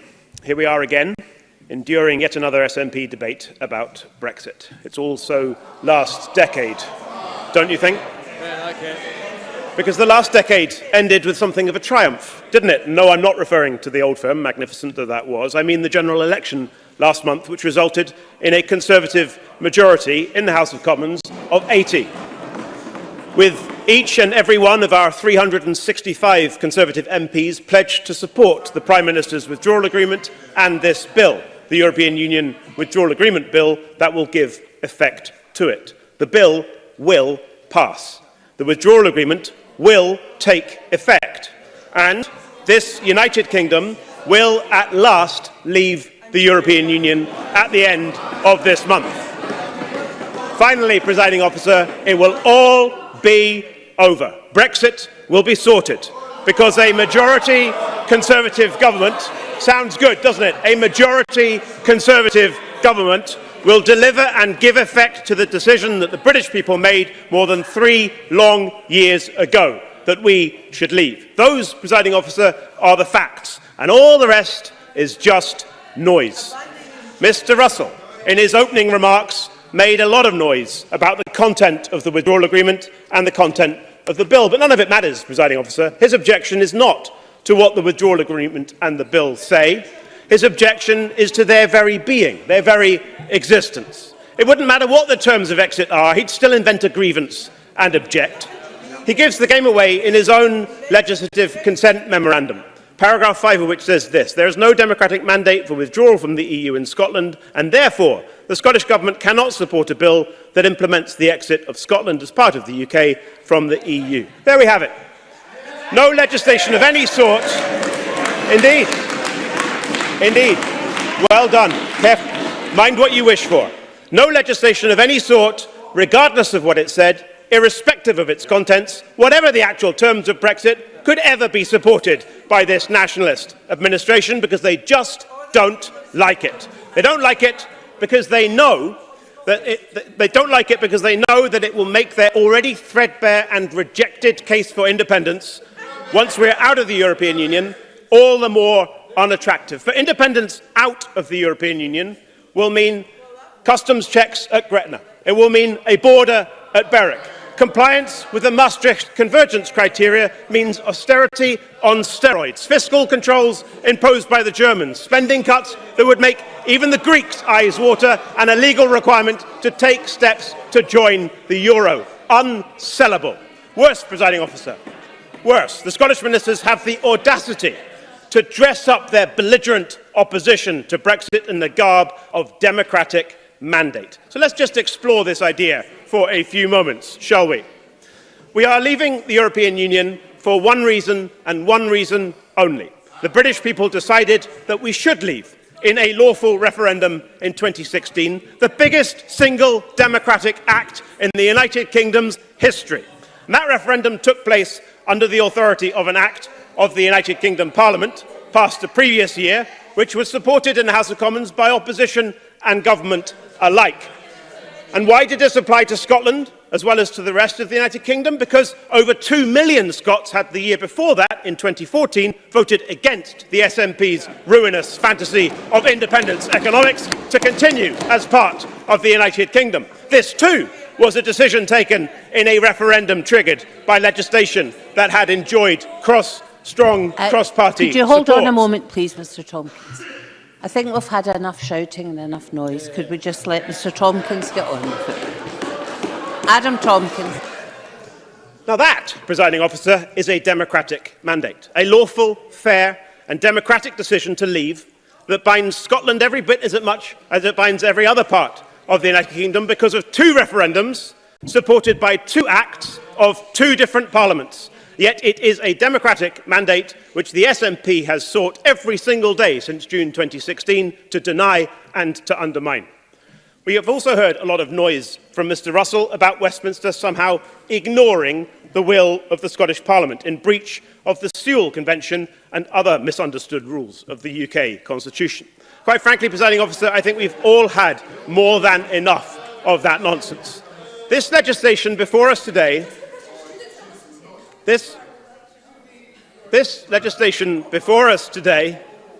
concerns the UK's international relationship with the European Union before, during and after the Brexit process. That is a reserved matter under the Scotland Act for Westminster to determine. This legislation before us today concerns issues such as citizens' rights. And yet, once again, presiding officer, matters of citizenship, immigration, border controls and the like are under our devolution settlement for the Westminster Parliament to determine, not for us. The SNP likes to talk in a very high-handed manner about respecting the devolution settlement, and so we should. But they have never accepted that that means respecting what is properly reserved, as well as respecting that which is devolved. Now, I don't want there to be any doubt about this, presiding officer. I am all in favour of the Sewell Convention. Westminster should not and does not legislate on devolved matters such as health and education in Scotland without our express consent. But this legislation is not about devolved matters such as health and education in Scotland. It's about Britain's international relations with Europe. It's about citizenship and border controls. It's about constitutional law. And these, all of them, are properly matters for Westminster. We heard noise also from Mr Russell today about how this legislation is somehow being rushed so that Parliament has no time to scrutinise it properly. This is not only preposterous, it is breathtaking hypocrisy. It is preposterous because last year the SNP were complaining that Westminster does nothing other than debate Brexit. Well, they were right then, and they're wrong now. We've had too much debate on Brexit, not too little. And it's breathtaking hypocrisy because Mr Russell is trying to airbrush his embarrassing, illegal emergency continuity bill out of history. Now, I'm not surprised that he wants to forget the whole sorry episode, but he is the last person in this chamber to have any right to complain that others are rushing legislation. Presiding officer, I want to make one final point. I hope that even my staunchest political opponents would concede that I have never supported a no-deal Brexit. Indeed, I've expressed my opposition to a no-deal Brexit, even when that has sometimes caused me some local difficulties in my own party. I agree with others who have said that a no-deal Brexit is neither in Scotland's nor in the United Kingdom's economic interests. But if you actually want to avoid a no-deal Brexit, rather than just make a lot of noise about it, at some point you do have to support a deal. And that's what this legislation does. The withdrawal agreement is that deal, and this bill, which we are considering today, gives legal effect to that withdrawal agreement, to that deal. And yet, at every step of the way, the SNP have withheld their support, not only for this deal, but for any deal that's been agreed between the United Kingdom and our European partners. It just won't wash, presiding officer. In the end, you have to choose. You cannot be opposed to a no-deal Brexit and at the same time opposed to any and every available deal that would avoid a no-deal Brexit. But really, presiding officer, and I'll conclude here, none of that matters anymore. The only thing that does matter is that in a few days' time, at the end of this month, we will be leaving the European Union as one united kingdom. We will be doing so with a deal, successfully negotiated and delivered by a Conservative Prime Minister, and we will be doing so because, at last, we have a majority Conservative government determined finally to get Brexit sorted so that we can all move on. Amen to that. I now call Bruce Crawford to speak on behalf of the Finance and Constitution Committee for up to 8 minutes, please. Thank you, Presiding Officer. The committee took evidence from the Cabinet Secretary on the LCM this morning and has received briefings on the LCM from our adviser, Professor Tom Mullen. Can I begin by drawing members' attention to the committee letter sent to both the UK and Scottish Governments that we have published following our meeting this morning. It sets out our views on the LCM. Inevitably, my contribution as the convener today will concentrate on the procedural and technical aspects of the LCM and the EU withdrawal bill. I'll leave others to deal with the wider political considerations. The committee is disappointed that a UK minister was unavailable to give evidence on the bill. We have therefore sought assurances from the UK Government that its default position in relation to all future LCMs is that a UK minister will ordinarily be available to appear before the relevant Scottish Parliament committee. The legislative timetable at Westminster has meant the committee's scrutiny of the LCM has been truncated. However, I'm glad to say we've been able to draw on our previous scrutiny work in relation to LCMs for the European Union withdrawal bill and the trade bill. Some of the issues relating to legislative consent that arise from the withdrawal agreement bill are similar to those which the committee has previously expressed concern about in reports on the withdrawal bill and trade bill LCMs. The committee includes the bill includes powers in a number of areas where the UK ministers could legislate in devolved areas without a formal role for devolved institutions. These areas include aspects of the withdrawal agreement relating to, among other things, the recognition of professional qualifications and the coordination of social security systems. The Delegated Powers Memorandum states the bill adopts a broadly consistent approach to corresponding powers involving the devolved authorities to those already taken by the EU Withdrawal Act of 2018. Also states that the UK Government will not normally use these powers to amend domestic legislation in areas of devolved competence without the agreement of the devolved administration. However, as the committee noted in relation to the EU withdrawal bill and the trade bill, and as we note again today in relation to the withdrawal agreement bill, there is no statutory requirement to seek that consent. In a report on the supplementary LCM for the EU withdrawal bill, the committee stated that we were deeply concerned about the lack of any statutory provision within the bill for UK ministers to seek the consent of Scottish ministers or Scottish Parliament to legislate in devolved areas, and this cuts across the devolution settlement. The committee reaffirmed this view about similar provisions within the trade bill. The committee remains of the view in relation to the withdrawal agreement bill that providing UK ministers with powers to make secondary legislation in devolved areas without any statutory provision to seek the consent of the Scottish Government and the Scottish Parliament cuts across the devolution settlement. The explanatory notes to the withdrawal bill specify the particular provisions where legislation consent is being sought. The Scottish Government agrees consent is required for these provisions, but considers that further clauses also require the Scottish Parliament's consent, specifically clauses 25, 26 and 36. The view of the committee's adviser is that clause 25 alters the executive competence of Scottish ministers in relation to existing powers that they have to fix legislative deficiencies. Our adviser also takes the view that to some extent clause 26 makes provisions within legislative competence of the Scottish Parliament. Clause 36 removes an existing power in the EU Withdrawal Act to implement the withdrawal agreement before exit day. The Scottish Government's view is that clause 36 is due to be commenced as soon as the bill is passed, which is expected to be before exit day, and therefore this clause alters the executive competence of Scottish ministers. The committee welcomes the recognition by the UK Government that the implementation of international agreements, where they would otherwise fall within devolved competence, is devolved.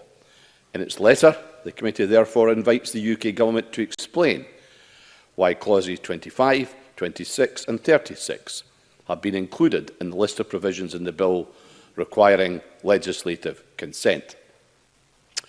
Part 3 in Schedule 2 of the bill establishes an independent monitoring authority to monitor the implementation and application of EU-UK citizens' rights agreements. This includes that one member of the IMA should know about the relevant conditions in Scotland. The bill proposes that before making that appointment, UK ministers must tell Scottish ministers who they propose to appoint and why. The Scottish Government's view is that the consent of the Scottish ministers should be required for the appointment of the member of the IMA who is intended should know about relevant conditions in Scotland. The committee previously considered a similar disagreement between the UK Government and the Scottish Government in relation to membership of the Trade Remedies Authority, or TRA, as part of our consideration of the Trade Bill LCM. The committee recommends that the UK Government and devolved Government should work together to develop and agree a set of principles and criteria which should ensure that devolved interests are reflected in the establishment of bodies such as the Independent Monetary Authority and the Trade Remedy Authority. The LCM states that the UK Government has demonstrated that it is prepared to proceed with legislation to the UK's withdrawal from the EU without the consent of the Scottish Parliament, even where that consent is required and sought. The committee has previously considered the operation of the Sewell Convention, and as the committee said previously, the impasse between the Scottish Government and UK Government in relation to the Sewell Convention needs to be addressed as a matter of urgency. We have reiterated this view in relation to the UK withdrawal agreement and its associated LCM, and have requested responses from the UK Government and Scottish Governments as to how this impasse can be resolved. The committee notes the view of the Scottish Government, as stated in the LCM, that the Scottish Parliament should not agree legislative consent to the bill, but should take a firm stance against withdrawal, against the withdrawal agreement and against the bill. In conclusion, Presiding Officer, the Withdrawal Agreement Bill, as with the EU Withdrawal Act and the Trade Bill, provides Scottish UK ministers with the powers to make secondary legislation in devolved areas without any statutory requirement to seek the consent of the Scottish Government and the Scottish Parliament. Presiding Officer, this bill provides UK ministers with powers to legislate in devolved areas without seeking this Parliament's consent. This cuts across the devolution settlement. When combined with our other concerns, this means that a majority of the committee recommend that the Scottish Parliament does not consent to the European Union Withdrawal Agreement Bill. Presiding Officer. Call Alex Rowley for 6 minutes, please. Thank you, Presiding Officer. In opening for Labour, I would like to state that we will support the motion that has been brought forward today by the Scottish Government. I think it's important to give a clear overview of the situation we now find ourselves in as a country, especially given the complexity of Brexit and the sheer volume of rhetoric around it. It is now clear that as a result of the UK general election last month and the fact that we do not have a Labour government, the UK will be leaving the European Union under the terms of the Johnson government. This is made more evident from the revised withdrawal agreement, and I do believe with all sincerity that this revised agreement will cause damage to Scotland's environment as well as our economic and social interests. It must surely be of concern to most that the Johnson government has removed important protections to workers' rights and asylum-seeking children, as well as the restrictions on any extension of the implementation period to negotiate the future relationship with the European Union. This means there is a very real prospect of crashing out at the end of the year, and it is now certain that at a minimum we are heading for a hard and damaging Brexit deal. The Law Society for Scotland have also set out major concerns over the revised withdrawal agreement. These include the time allowed in the UK Parliament for debate and inadequate time for scrutiny, which adversely impacts on the quality of this legislation. The use of wide subordinate legislation powers by ministers, which applies to the UK and Scotland. The provision in clause 26 about the lower courts being able to interpret retained EU law and how that fits with consistency of interpretation and the need to ensure the independence from government of the independent monitoring authority. It is for all these reasons that we cannot support this Tory revised withdrawal agreement. We also have to be honest and make clear that while Brexit will now happen, it will not be over with for a very, very long time. Those that voted for the Tory party under the premise that they will get Brexit done have been sold a mistruth. I noted this week that the EU Trade Commissioner, Philip Hogan, warned that the Johnson government was swapping a Rolls-Royce trade deal for a second-hand saloon, adding that the consequences of the Johnson policy is still not fully understood in the United Kingdom. Get Brexit done might well have fooled many. No, I'll take it in a minute. Get Brexit done might well have fooled many, but what is clear is that Brexit and its consequences are going to impact on working people in a negative way for many years, indeed decades to come. Stuart McMillan. I thank Alex Rowley for taking intervention, but Alex Rowley agree with me that the issue of Brexit is not it's going to have a short-term effect. Brexit is actually going to be with us for decades to come, and long after we have all left this Scottish Parliament. Alec Rowley. No, yeah, absolutely. Only today we hear from Boris Johnson that Britain must have the right to diverge from EU rules in his plan for a fast-track trade deal with the EU. A move that has been criticised by British industry because it would introduce new friction and costs at the border, and one which is seen in Brussels as an act of economic self-harm. Even Tory ministers have privately acknowledged that this will cause friction at the UK border, but they seem to be content to carry on regardless of what damage is going to be done to our economy. On top of this, we know there is a very real desire of the Tory party to seek a trade deal with Donald Trump. Trade deals that could see the prospect of our NHS opened up to US markets, substandard food flooding the UK, and the Trump administration has stated it does not want climate change mentioned in any of the UK-US deals. I do not believe this is really the kind of deal that people would want to happen. A deal that threatens our national institutions and puts profit before protecting our environment. It is for these reasons and more that Scotland must be at the table as equal partners in any and all negotiations that take place about future arrangements of the UK that impact on Scotland post-Brexit. It is regretful, as the motion states that we are debating today, that the European Union Withdrawal Agreement Bill is to proceed through the UK Parliament with minimal security, failing to respect the significance of the decisions to be taken by or the role of the Scottish Parliament in scrutinising legislation requiring its legislative consent. That is why we must be clear that on such a crucial issue as the future of our nation and its relationship with Europe and the rest of the world, Scotland's Parliament and Scotland's Government must have a key role in that negotiation process. That's not going to happen, Presiding Officer, and that's why we will support the Government's position today. Patrick Harvey, 6 minutes, please.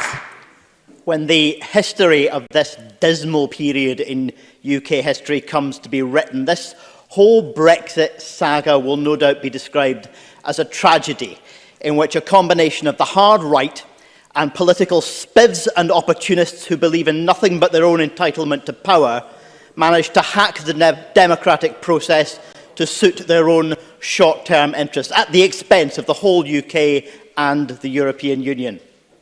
There is nothing to like about this process, and those who simply fallen into line and become apologists for it won't deserve to be forgiven.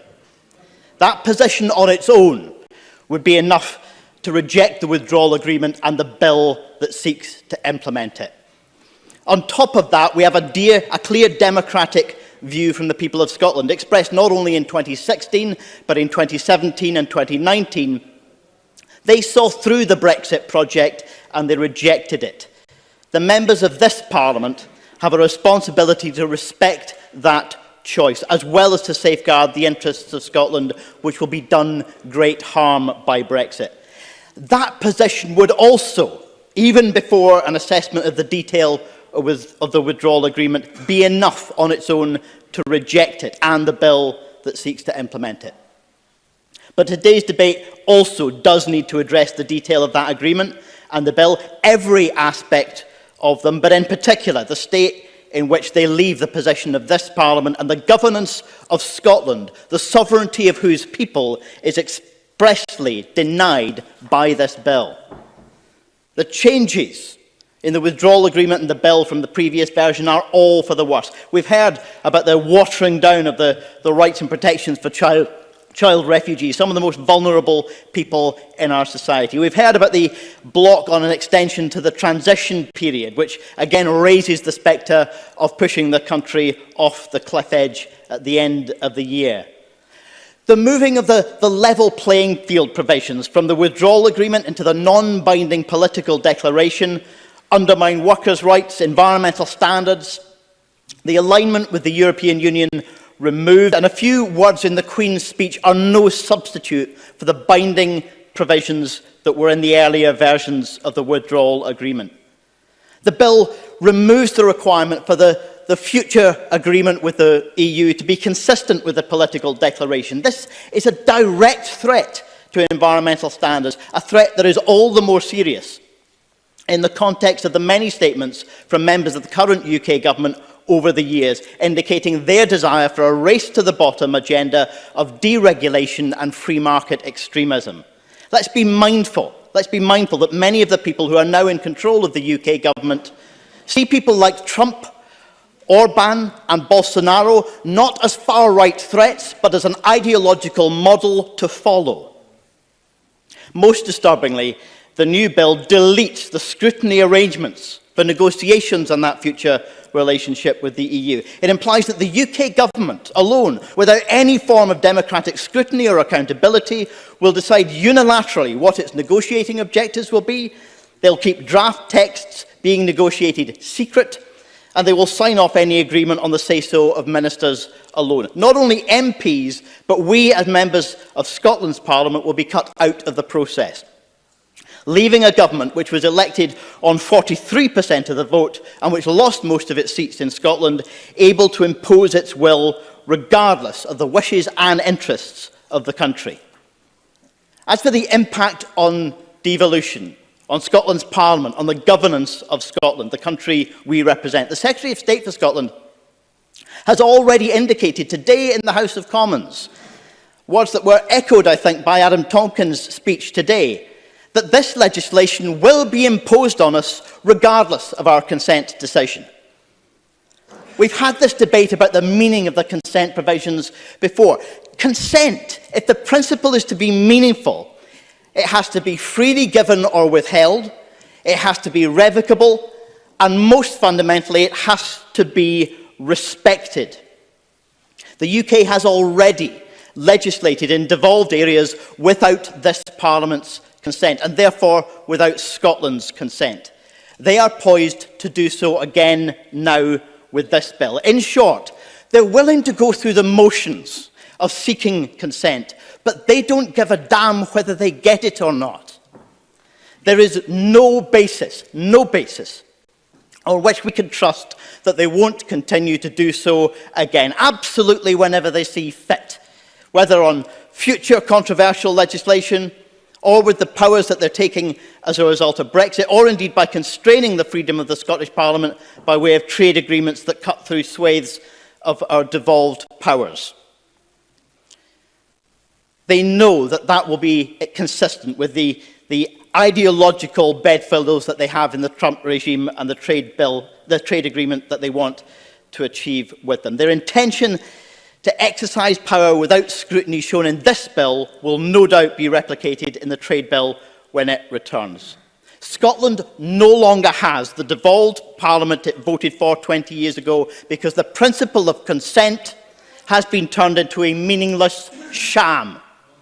We're being asked for consent under a clear threat that we will be utterly ignored. For this Parliament to give its consent in these circumstances would be supine, pathetic and entirely lacking in self-respect. We should oppose the amendment, oppose the bill and support the motion. Call Willie Rennie for 6 minutes, please. Thank you, Deputy Presiding Officer. The Liberal Democrats will vote for the Scottish Government's motion this evening. We do not support the EU withdrawal bill. We do not support Brexit. It's what we said we'd do in the election, and it's how we will act now. I'm disappointed that we were unable to persuade more people across the United Kingdom in that election. I accept their judgment, even if I do not like it. It does not stop me believing, and I will continue to make the case, that we should make Brexit stop. I have an obligation to the people who supported our candidates in the recent election to continue to make that case. There is now an important role, and one which my colleagues and I will take up to challenge, cajole and question the UK Government throughout this process. Brexit is a Conservative project, and they must own this now. Brexit has already divided our country, damaged our economy and diminished our place in the world. The Conservatives have an enormous responsibility to make sure their Brexit does not damage our economy further, divide our country more or diminish our place in the world further. They also have a responsibility to ensure that it does not undermine the integrity of the United Kingdom, because we don't want another border down the Irish Sea, just like we don't want a border between Scotland and England. And our place in the world is important. Take the current crisis over Iran.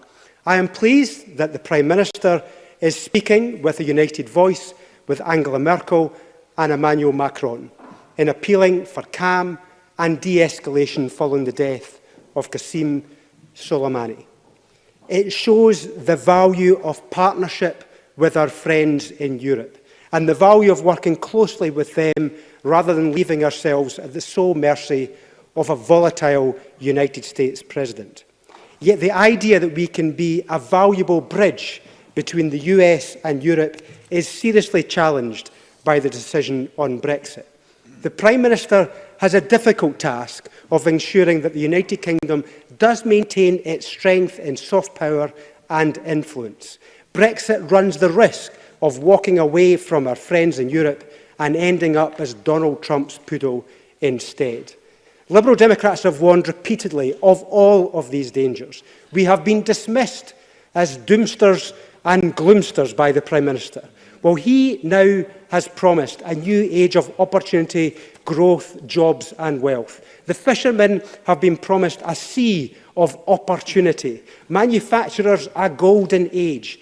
These are big, big promises. And after all the turmoil and division, people are expecting them to be delivered. The millions of people who put their hopes in Boris Johnson are waiting. But I suspect they will be waiting for a very, very long time. Let me turn briefly to the lessons of Brexit for Scotland. The parallels between the Conservatives and their plans with Brexit and the SNP's plans for independence are striking. Any act of separation, whether that be between Scotland and the United Kingdom or the United Kingdom and the European Union, creates a reaction from those we seek to distance ourselves from. We have seen that with EU citizens who feel rejected in the United Kingdom. Mr Russell must accept that many English, Welsh and Northern Irish people could feel exactly the same way with independence. He may not seek it, but rejecting a partnership could have that effect. I am sure Mr Russell will have seen studies showing the effect on trade of the border between Canada and the United States of America. He has rightly pointed to the effect on trade of erecting a border with the European Union. So he must accept that separating Scotland from the United Kingdom could have a similar effect. Logic would dictate that the effect would be even greater because the trade between Scotland and the United Kingdom is so much more valuable than the trade with the European Union, even though that is incredibly valuable too, not just now. And of course, the common systems, regulations, controls, laws that have evolved and developed over 300 years will be abandoned with the split. What would be the purpose of the split if they were not to do things differently? Yet that is what he, Mr Russell, and I have decried about the Brexit project, which seeks to abandon the common systems, regulations, controls and laws that have evolved and developed over 40 years. Just imagine how difficult it will be breaking up something that's been lasting for 300 years, when we rightly point out of the catastrophe, the potential catastrophe that could come from breaking with a union of 40 years.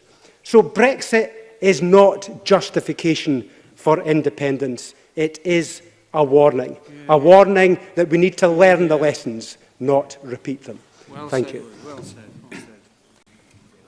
We move now to the open debate. Speeches of 6 minutes, please. No more than that. Tom Arthur, followed by Murdo Fraser. Presiding Officer, since I was elected as the first ever SNP MSP for Renfrewshire South in May 2016, there has not been a single day where I have not felt honoured by the opportunity to serve my constituents and humbled by the responsibility that this entails. I sit in this place, as we all do, as a representative. We are each expected by our fellow citizens to listen, consult and engage, but ultimately to exercise our own judgment on each issue that comes before us and in setting the course for our nation's future. That this place, our national parliament, is the centre of Scottish civic and political life is beyond dispute. It is undoubtedly the case that both this parliament and the Scottish Government as an institution command greater trust, respect and sense of relevance from the people of Scotland than Whitehall and Westminster do.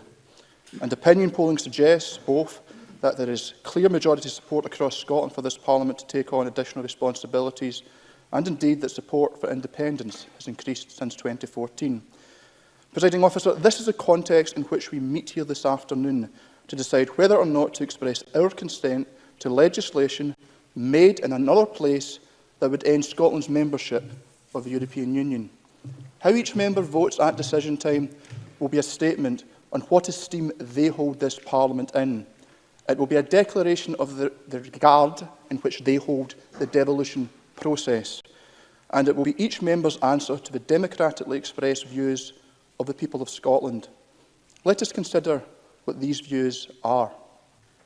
In May 2016, the people of Scotland returned the Parliament overwhelmingly opposed to the principle of leaving the EU. At that time, though it would be easy to forget, that principle was shared by the vast majority of Conservative MSPs. Indeed, ahead of the EU referendum, nearly all MSPs voted in this chamber to support the principle of remaining members of the European Union. This view was confirmed on the 23rd of January 2016, when the people of Scotland voted by 62% to 38% in favour of remaining members of the European Union, with each of Scotland's 32 local authorities backing staying in the EU.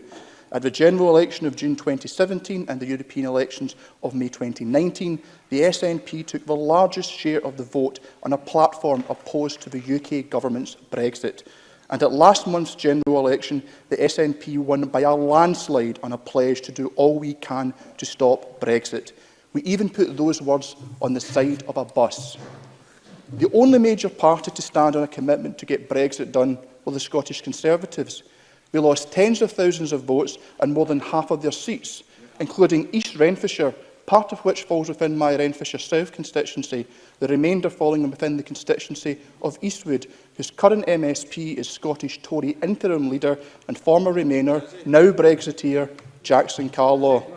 Elsewhere in my constituency, both Mary Black and Gavin Newlands were re-elected in 2017 and returned again last month, with 5-figure majorities for the first time. Now, Presiding Officer, I highlight these specific results not to indulge in vain talk of my party's electoral success. Far from it. In recent years, we have all witnessed seemingly impregnable majorities crumble to dust, and political upset follow political upset, and any party who takes voters for granted will quickly find themselves out of office and relegated to irrelevance. Presiding Officer, the reason I point to these results is that the ballot box remains the most direct, forceful and consequential way in which people can express their political views at a given time. And at each opportunity over the past 4 years, my constituents in Renfrewshire South have rejected Brexit and supported the SNP in opposing Brexit. In Barrhead, where I was brought up, in Johnston, where I live, and from Linwood to Lochwinnock and in every other village I am privileged to represent, my constituents have made clear to me, and by majority at the ballot box, that they do not want to leave the European Union. Faced with this clear set of instructions from people in Renfrewshire South, there is no way in which I can possibly support or give any form of consent to Scotland being forcibly removed from the European Union. At decision time, it seems likely that this Parliament will vote overwhelmingly to reject giving consent to the European Union Withdrawal Agreement Bill. It seems almost certain that the Tory UK Government will, again, ignore the will of this Parliament, just as they have ignored the democratically expressed will of the people of Scotland. In doing so, the UK Government will have made a statement of how it views Scotland's place within the United Kingdom. Gone is the talk of an equal partnership and of leading the UK. In its place is blunt power and disregard for devolution. This poses a question to each of us in this place and to the people of Scotland. And it is a question that cannot be avoided, will not be denied, and needs to be answered. This will be a bitter time for those of us who value our place as a European nation. But I hope it's a time when, as a Parliament and across parties, we can come together and chart a course for our country that puts Scotland's future in Scotland's hands. Murdo Fraser, followed by Gordon MacDonald. Thank you, Deputy Presiding Officer. The background to this debate is that we, the United Kingdom, are leaving the EU. That was not my choice, Presiding Officer. I voted Remain in the 2016 referendum. But I am a Democrat, and I accept that the majority of the UK population voted in that 2016 referendum and voted to leave. And that gives the government, the UK government, both a mandate to deliver Brexit and an obligation to deliver on the outcome of that referendum. And that UK government mandate, for the avoidance of doubt, derives not just from the result of the general election in December, but crucially from the outcome of that referendum in 2016. And this, let us remember, was a UK-wide vote to leave the EU. It was not a vote in Scotland alone, and there was never any suggestion that the votes of the constituent parts of the United Kingdom should be treated on an individualised basis. Scotland voted in 2014 to be a part of the United Kingdom, and the United Kingdom voted in 2016 to leave the EU. That is that. And it is time the Scottish Government accepted that Brexit is happening and got on with the job of trying to make it work, rather than trying to throw obstacles in its way. Cortogaway. Claire Adamson. Confirm why Northern Ireland will have a different result to Scotland post-Brexit in terms of its relationship with Europe? Murdo Fraser. I'm sure the member well knows that Northern Ireland shares a land border with the EU, and the troubled history of Northern Ireland does mean that we have to find different solutions to deal with Northern Ireland. And I'm sure the member would recognise there's a long historical legacy there that means we have to treat it differently. Now, Presiding Officer, at every turn, the SNP have got it wrong on Brexit. They spent much of last year scaremongering about the prospect of a no-deal Brexit, when it was clear that was never going to happen. They opposed the deal agreed by the former Prime Minister, Theresa May, and they then said it was the best deal on offer and could not be improved upon. They said that Boris Johnson could not possibly get another deal. And indeed, the Constitution Secretary told us time and time again that the Prime Minister and his government were not even serious about another deal, and that the UK would be crashing out of the EU without a deal at the end of October last year. On every single one of these points, the SNP got it wrong. Boris Johnson did get a different deal from the EU, an improved deal, a deal which protects the rights of EU citizens, a deal which avoided a no-deal Brexit, and a deal which delivers on the outcome of the 2016 referendum.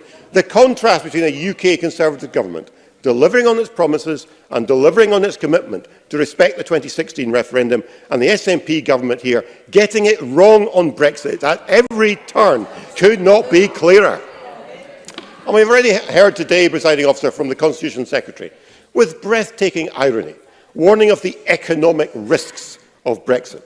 And this is from a Cabinet Secretary who represents a government whose overriding purpose is to take Scotland out of the United Kingdom, a separation project which would do untold damage to the Scottish economy, far worse than the most pessimistic projections of Brexit. And he'd hardly remind the Chamber that Scottish trade with the rest of the UK is worth 3 times as much to our economy as trade with the EU single market, and yet it is our trade with the rest of the UK 3 times more important that the SNP put at risk with their plans for separation.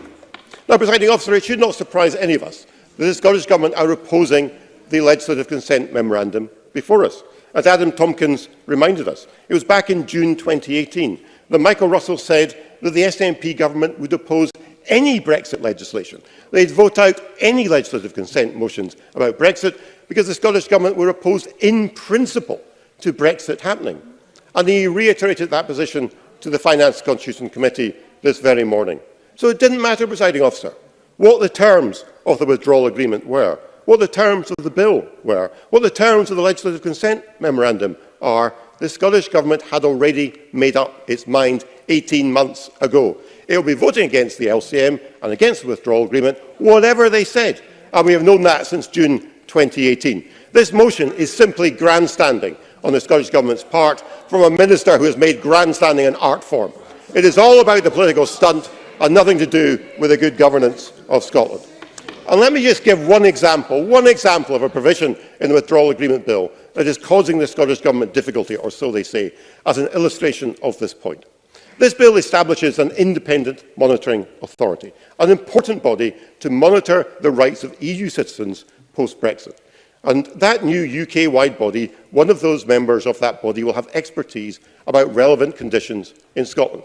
Now, the UK Government have proposed that the person on this UK body should be appointed in consultation with Scottish Government ministers, who will be entitled to make their views known on the suitability of that person. On any objective basis, that is a fair and balanced way for the UK Government to proceed in relation to a UK-wide body.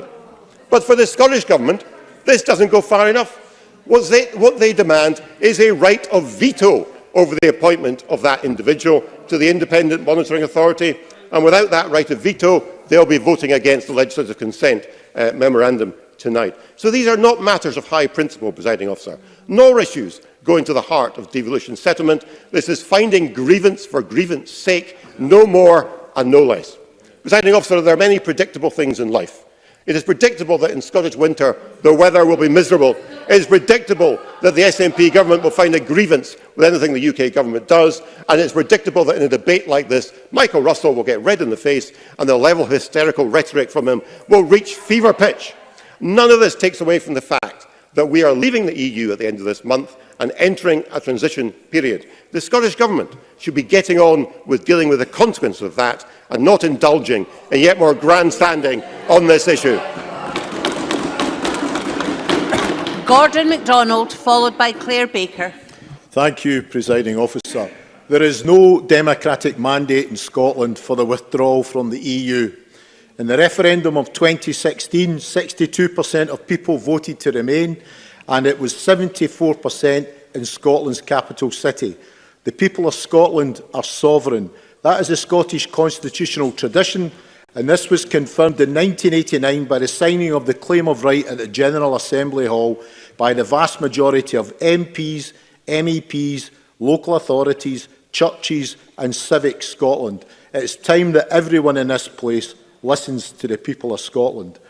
This withdrawal bill is a third iteration, and each version has been another step closer to a hard Brexit and removal of democratic scrutiny. I cannot understand how any member can argue that this bill could be good for Scotland or the people that they are supposed to represent. Put simply, this is a bad deal and a bad bill. Firstly, the bill as drafted does not respect the devolution settlement. It will, in the Scottish Parliament Information Centre's own words, allow UK ministers acting alone to make provision in devolved policy areas. Since this Parliament was established in 1999, it has operated under a reserved powers model, meaning that everything not specifically reserved to Westminster is therefore assumed to be devolved to this place. The Scotland Act of 2016, Section 2, took the Sewell Convention that stated that the UK Parliament will not normally legislate in devolved areas without consent of the local legislature, and put it into statutory form. If the UK Government could do that in 2016, why can't they put the same statutory commitment on the face of this bill, unless they do plan to interfere in a devolution settlement? This withdrawal bill seeks to make a fundamental change to the constitution of our nations. It is one of the most important pieces of legislation ever to be considered by the UK and Scottish Parliaments. And if the Scottish Parliament does not give consent today, then it would be outrageous for that to be ignored. Secondly, Presiding Officer, the bill also puts Scotland at a competitive disadvantage. Scotland alone of the UK nations is being singled out for unfair treatment. We are the only UK country to be taken out of the EU against our will and with no say over our future. England and Wales voted leave and will get to leave. Northern Ireland voted to remain and is getting a special deal, with frictionless access to the single market whilst maintaining Northern Ireland's place in the UK customs territory and the right to decide their own future. Scotland, which voted more decisively than any other UK country to remain, is now the only UK country being forced to leave with no say over our future relationship with the European Union. It is nothing short of anti-democratic. Presiding Officer, we are a net exporter and depend on that trade to support our economy, with over 15 billion of sales to the EU every year. Yet the UK is still to negotiate a trade deal with the EU to ensure that UK goods and services are not subject to tariffs after the transition period ends on the 31st of December of this year. Scotland has also benefited from the 40 trade deals covering more than 70 countries negotiated by the EU. But according to the recent reports, the UK Gov has only managed to sign or roll over 20 continuity deals to date, putting at risk some of the 18 billion Scotland exports to the rest of the world. The BBC reported that any trade deal with Japan will not be ready by the end of this year, a country that we sell over £500 million of goods to, including whisky and salmon, all put at risk over this Conservative Party's obsession with Brexit. Make no mistake, this is a hard Brexit deal that will hit jobs and living standards, taking us out of the European single market, which is 8 times the size of the UK alone. By 2030, Scotland's GDP could be around 6% or £9 billion lower than if we stayed in the EU, the equivalent of £1,600 per person in Scotland, the result of an increase in non-tariff barriers, the removal of free movement and a reduction in investment outside the single market. Presiding Officer, fundamentally, this is about devolution and respecting the right of the people of Scotland to choose their own future, especially when they made it abundantly clear that they do not want Brexit in any form. At a time where the clear view of the Scottish electorate is that most decisions should be made here at Holyrood, we cannot allow Westminster to plough ahead with this undemocratic power grab. Back in May 2018, we rejected the Westminster Brexit bill when we voted 93-30 to refuse consent. Let's reconfirm that commitment to devolution tonight. Claire Baker, followed by Angela Constance. Thank you, Presiding Officer. So the new President of the European Commission, Ursula von der Leyen, met with Boris Johnson at Downing Street this morning, with the Prime Minister expected to have used the meeting to stress the importance of reaching a trade deal by the end of 2020 and expressed his confidence in doing so. However, the new President has already warned of the extremely challenging timetable the UK Government is insisting on. She has now said it would be impossible to conclude a comprehensive trade deal by the end of 2020. It is a reality that the EU will not agree its mandate until the end of February, so trade talks and other discussions with the Commission will not begin until March.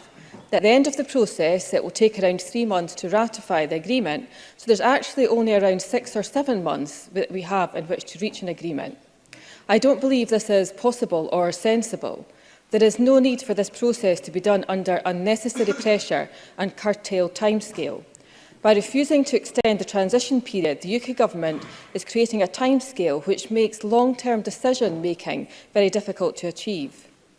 The UK Government's intransigence in ruling out any extension to the transition period is disappointing and ignores the reality of difficult negotiations and the need to put the interests of the country first.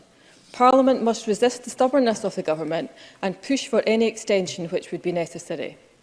The purpose of the transition period is to negotiate the future relationship between the UK and the EU in areas such as trade, fishing and security. It must not be unnecessarily rushed. The clause in the withdrawal bill makes it illegal to agree a longer transition, seems to exist as a means of leaving with no deal, which must be avoided at all costs. We must ensure protections are in place for Scotland and the rest of the UK to avoid a worst-case exit, as there is simply no need for that to happen. The fact that the bill rules out extending the transition period beyond the end of 2020, even in the absence of a free trade deal having been agreed, seems extreme and unnecessary. The withdrawal agreement will have implications for Scotland's economic and social interests and for the environment. The removal of protection for child refugees previously secured by Lord Dubs is a real concern, with the UK Government no longer legally obliged to seek agreement with the EU, but just to make a statement on the issue. The removal of a right for unaccompanied minors to be reunited with family in the UK in order to, as the Home Office have said, improve the negotiating position is something which should sit uneasy with all of us. The Conservative manifesto promised a future relationship with the EU would allow the UK to raise standards in areas like workers' rights, agriculture and the environment. But now the intention to introduce separate legislation to protect workers' rights, with environmental protections as well, removes these promises from the revised bill. The environmental legislation of the EU is arguably one of its greatest achievements. It has developed world-leading legislation on areas covering pollution, protected species, water quality, GM crops and the use of dangerous chemicals. Market access is unlikely to be granted by the EU without retention of some environmental regulation, and we should ensure this remains a focus. If the UK Government insists on setting environmental standards at Westminster, we have to ensure that these are stringent and they will be adhered to. Pursuing a free trade agreement without alignment with the EU rules is going to be difficult. The EU is unlikely to allow access to the internal market without the application of some regulation, notably labour and environmental standards. And to approach negotiations with the view that the UK can pick and choose entirely based on the Government's wishes is fanciful. The Culture, Tourism, Europe and External Affairs Committee heard evidence from trade organisations and trade negotiators, which raised some concerns related to both the capacity and experience within the UK Government when it comes to taking part in these negotiations with the EU, and these concerns must be heeded. The bill contains a section on citizens' rights, and this Parliament has previously raised concerns over the settled status scheme.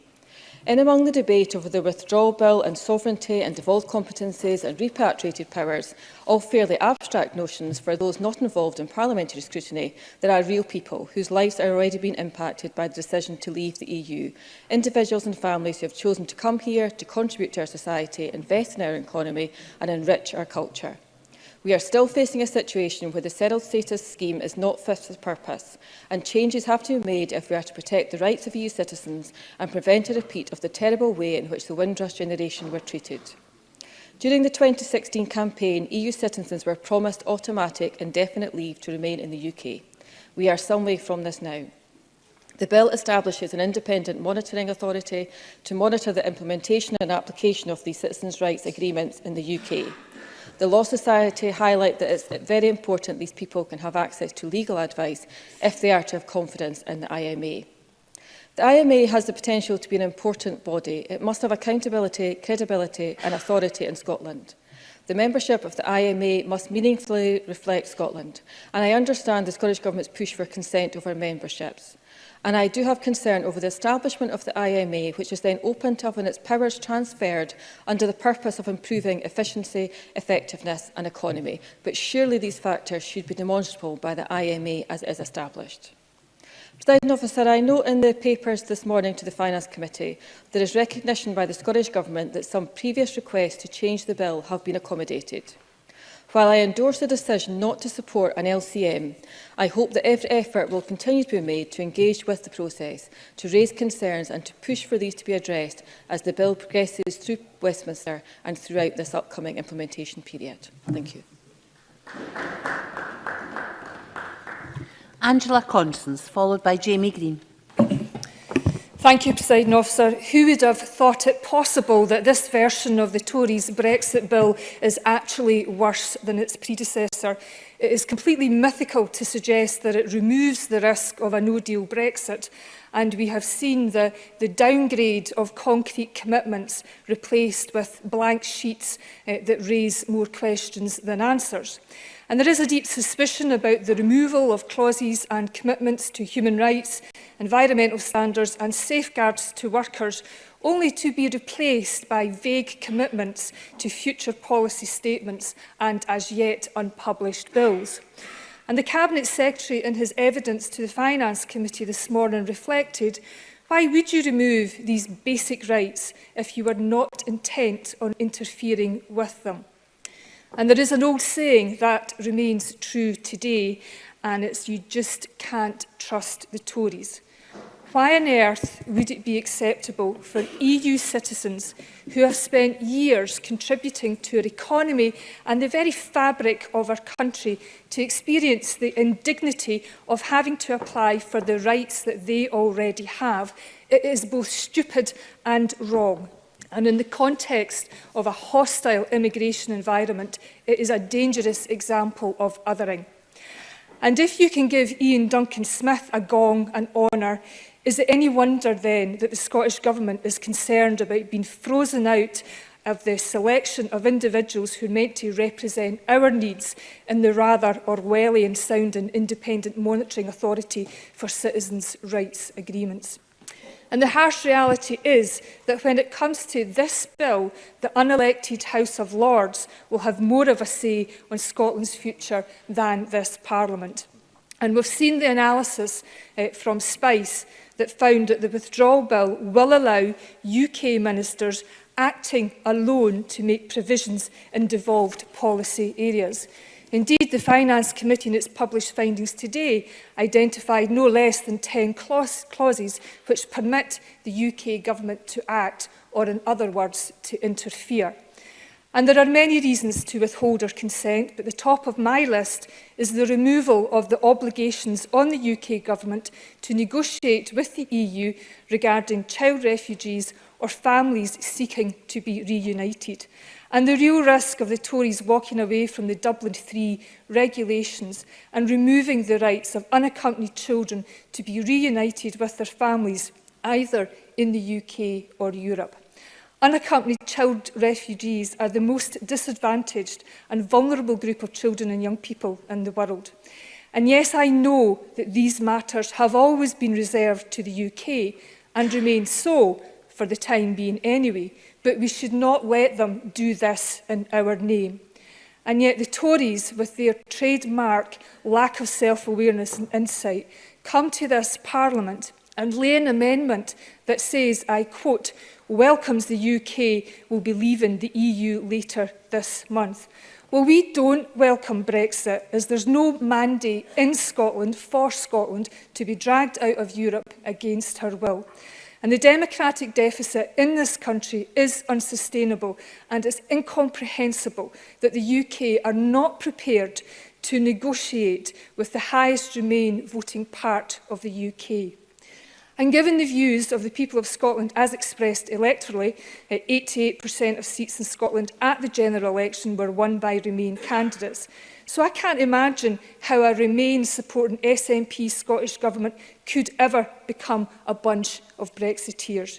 But it is always possible for two people, two parties, two governments to stick to their diametrically opposed points of view and principles and still find compromise and common ground.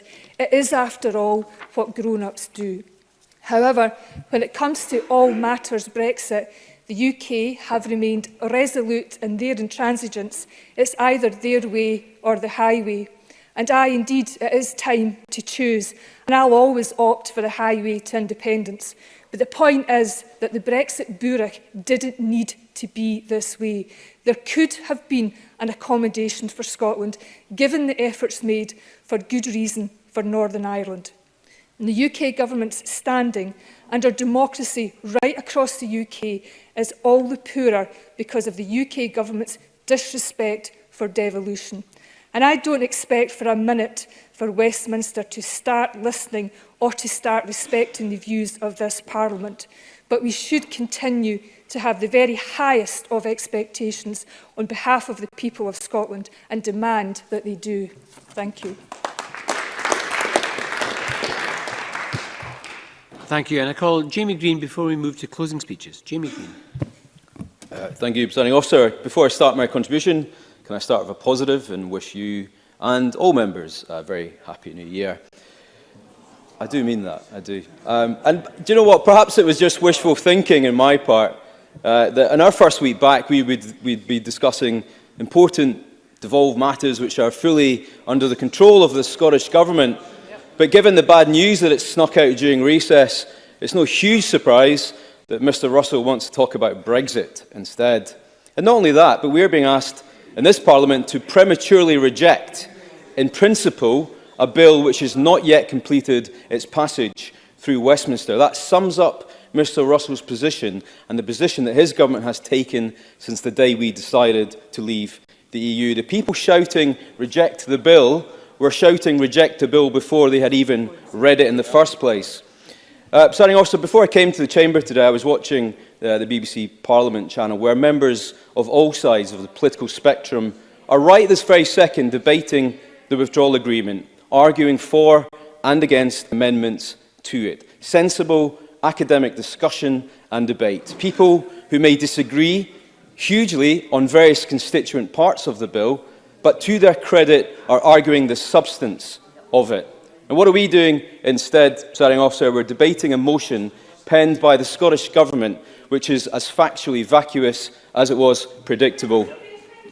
Our precious Chamber hours today spent discussing not a technical LCM of substance, but one of repetitive spin from a government which refuses to concede that Brexit is actually happening after all. Because the motion before us today is one full of opinion, not fact. It's full of points of view. It's full of unsubstantiated claims and ludicrous assumptions and well-rehearsed mantras from a party which is outraged that the UK government is honouring both the outcome of the referendum and honouring its own manifesto. Now, something I admit that may seem alien to the SNP benches. This motion before us bears all the hallmarks of a frustrated government which has failed miserably in its mission to overturn the referendums of 2014 and 2016. And let's be clear, we're not having this debate because the SNP has a problem with the withdrawal agreement. We're here because the SNP has a problem with Brexit per se. We've spent far too many an hour in this chamber pandering to the Cabinet Secretary's only raison d'etre, his constant faux outrage over a withdrawal agreement which delivers all the very things that his government had been asking for all along. He wanted a transition period. The agreement delivers that. He wanted to secure EU citizens' rights. The agreement does that. He did not want a hard border on the island of Arran. The agreement guarantees that. He wanted a deal that was acceptable to Europe as it was acceptable to us. And guess what? It does that. The reality is, Presiding Officer, there is no deal. There is no deal that the SNP would support. And today's debate proves exactly that point. They rallied calls against no deal, but their own MPs in Westminster voted for a no deal outcome. Not once, not twice, but on 3 occasions. We would not even be having this debate today if we had moved into transition when we were supposed to. The people arguing that this new withdrawal agreement has been watered down are the same people who voted against the last version of it in the first place. Now, we could, and arguably we should, have been spending that valuable time discussing the important matters of our future relationship between the EU and the UK. Valuable time lost where we could have been negotiating a new trading relationship. Valuable time lost where we could have been formalising a new security partnership. But we are where we are. And thank goodness, the endless stalemate at Westminster is finally resolved. But let me say to other parties in this chamber, supporting the government today sends a simple message to the electorate, and that is that you are still in denial. You're not willing to accept that Brexit is happening, and it's happening in a few short weeks.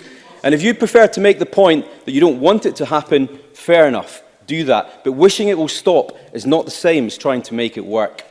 Rather than constructively work with the reality that faces us as a country, listening to the opening statements today, it is clear that your heads are still buried in the sand. You're ignoring the fact that we are leaving. You're ignoring the fact that 1 million of your fellow Scots voted to leave. You're ignoring the fact that Scotland chose overwhelmingly to take this decision as the United Kingdom. And how this Parliament can keep up the pretence that it is proportionally representative of the Scottish electorate when it comes to Brexit is simply beyond me. And let me also say to members, especially those who do claim to be Democrats and those who do want to have a sensible debate about our future with Europe, pandering to this motion simply gives credence to Mr Russell's desire to pitch Parliament against Parliament and pitch government against government. How is that in anyone's interest? How is that respectful of devolution? And how is that respectful of the results of referendum? Don't give in to the Cabinet Secretary for constitutional grievance, because the truth is, we all know what really lies behind his endeavours over Brexit. The word is never far from his lips. It starts with an I, presiding officer. I'll leave the rest to him. Thank you very much. We're now going to move to closing speeches. Can I call on Polly McNeill to be followed by Donald Cameron? Polly McNeill. It is a sad day for democracy if it only seems to extend to one vote on one day in 2016, but not to the democratic scrutiny of the withdrawal deal itself, a very narrow view of democracy, and there are extremely additional aspects to it. We will not support this legislative consent motion tonight, and we will not let Boris Johnson ride roughshod over this devolved Parliament. We're not trying to turn over the democracy of people's decision on Brexit, but we will have a say in the manner of leaving the European Union. And to answer Jamie Green's question, our message to the electorate is Labour will defend the devolution settlement we fought for and have our say on this matter. The Scottish Tories say that the only thing that matters is that we are leaving, but it isn't the only thing that matters. How we leave and the terms of how we leave matter a great deal, and they matter a great deal to the people of Scotland.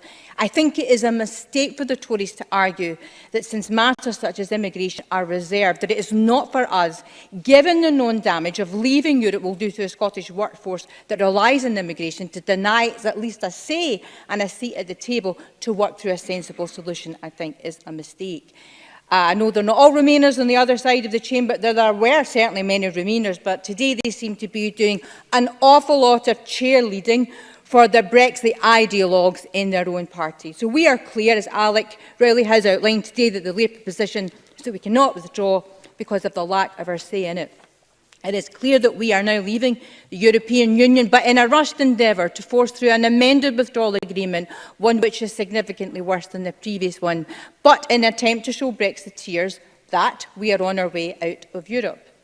The removal of the backstop arrangement, which other speakers have referred to, which at least gave some measure of protection for Northern Ireland and the island of Ireland, but they now face the unknown trade checks on their borders, which are unclear of the exact problems. This convoluted arrangement was only arrived at not to help Northern Ireland or Ireland, but to keep the hardened Brexiteers happy is the only reason why we've changed it. Why would we support this in the withdrawal agreement? The Law Society in their briefing point out that legislation done in haste is problematic. We should all know that from our experience, that it can lead to unclear legislation and unworkable legislation. The recent Supreme Court judgment, Cherry and others v Advocate General Scotland, shows the clear importance of parliamentary scrutiny, but the accountability of the executive to the legislature during the process of the European Union exit.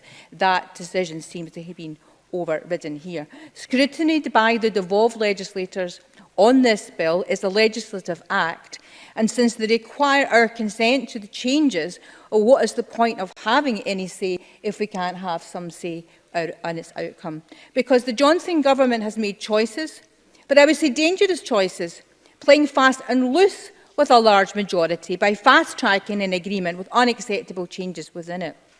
It seems that at least there are some Tory rebels still remaining, as some MPs will defy the government in a vote to restore a commitment to family reunion for child refugees in the Brexit legislation.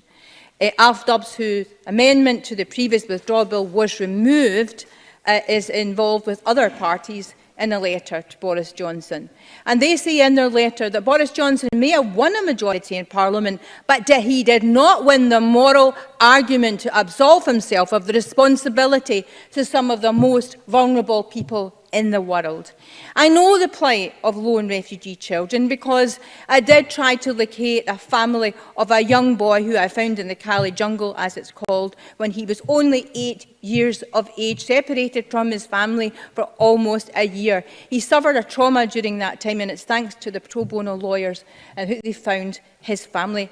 Is this the Britain out of Europe that even the moderate Tories want to see? A heartless, no refugees here approach, a new nationhood, a Britain out of Europe? I certainly want to fight against that. Brexit is not just being done, but it's being done in a Boris Johnson way, highly political, highly economically damaging, and it does not have the interests of working people at heart. The removal of the clauses pledging alignment with the EU on workers' rights, for the most part, has been the only thing that has protected the rights of workers in the past. The only reason we now have protection for low-paid workers to have 4 weeks paid holiday entitlement is because of Europe. Do you need any more convincing than that? We do accept that we are leaving Europe, but we want a say in how we go about doing that. The UK government asked this Parliament for our consent, and we're supposed to have a relationship to the devolved Parliament, and they are not demonstrating that they respect that at all. The UK Tories have been warned time and again to respect the role of this Scottish Parliament, but it seems they will not give it time to give it the right to respect the Scotland Act and have a say in this withdrawal. We demand the return of the devolved powers to this place if we are leaving Europe, because respecting the settled will of the Scottish people means respecting the devolution settlement, and we demand those powers repatriated back to Scotland where they should be. Boris Johnson and his style of government is the biggest threat to the Union, and the first test for Boris Johnson as to whether or not he actually respects this nation is how he involves us in the say as we leave Europe. We cannot support this legislative consent motion tonight. We will continue to fight for Scotland's interest to be considered in a very damaging process. We will support the government in the vote tonight. Thank you very much. I call on Donald Cameron to wind up for the Conservatives. Thank you, Presiding Officer. In preparation for this debate, I had a brief look over the many speeches that I've made on the subject of Brexit over the last 3.5 years. And some common themes emerge in the points that I've made in this chamber. Firstly, how we should respect the result of the Brexit referendum, regardless of how we voted in that referendum. Secondly, how a negotiated exit remains the best way to deliver on that result, and that we should therefore leave with a deal. And how the SNP have voted time and time again against any deal that seeks to implement the result of the 2016 referendum. I was very struck, and I think Jamie Green picked this up too, but the deal of Theresa May's administration, which the SNP and others now hold up as a better deal than the one before us, they nevertheless voted against that bill 3 times in the House of Commons. Now, I could go on, but 3.5 years of debate on Brexit in this chamber, it seems that we are finally making progress. The end is in sight. The European Union Withdrawal Agreement Bill passed its second reading overwhelmingly, and it will complete its passage through the UK Parliament with relative ease. We will be leaving the EU on the 31st of January, as promised, and nothing that is said this afternoon will change that. Whatever your view, Brexit is happening. It is an incontrovertible political fact. So there is a reality facing the SNP government and other parties in this chamber right now. And with that reality comes a choice for the Scottish Government, and it's a simple one, which is put firmly in focus by this debate. Will the Scottish Government engage constructively with the UK Government or not over Brexit? Or put another way, Presiding Officer, put another way, does the Scottish Government want to make Brexit work for Scotland and the people we represent, or would it rather carry on with a campaign of attrition, rejecting every overture, agitating at every perceived slight, and thereby continuing on and on with the years of tumult and division that we have already witnessed? Because following this bill, Presiding Officer, there will be others. A trade bill, an agriculture bill, a fisheries bill, and more. There will be subordinate legislation. Each piece of legislation will be highly important in its own way for Scottish industries, businesses and individuals. And Scotland will be watching this government.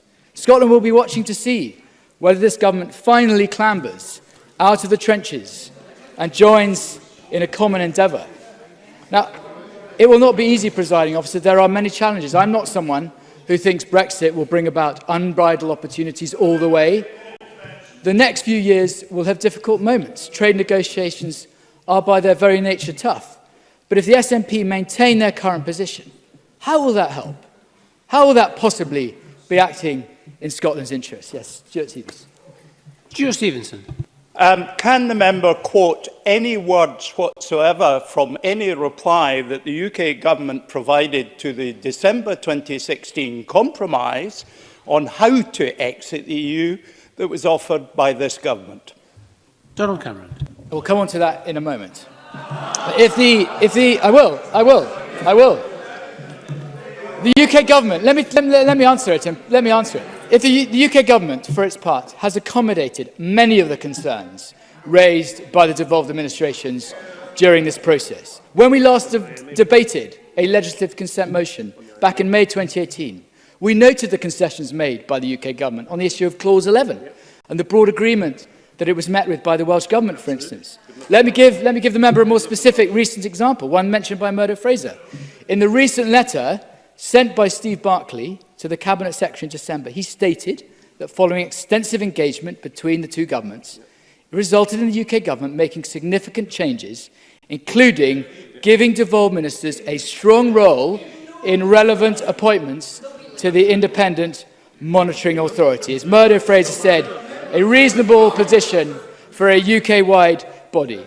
A far cry from the picture the SNP regularly like to paint that they are being ignored and disrespected throughout this process. And the Cabinet Secretary knows fine well how the previous Deputy Prime Minister, David Livingstone, engaged with him both here and in Westminster. Because as many of us have said time and time again, this is a deal that meets many of the SNP's demands. As SNP MP Alan Brown noted, he called on the UK government to do a lot more to explore options, and they should work hard to secure a deal. We have a deal. The Cabinet Secretary said to the committee I sit on in 2018, we hope that there will be a transition period. There is a transition period. And the First Minister rightly argued that every EU citizen who lives and works here should be guaranteed the right to stay where they belong here in Scotland. This deal ensures that. But none of this is good enough for the SNP.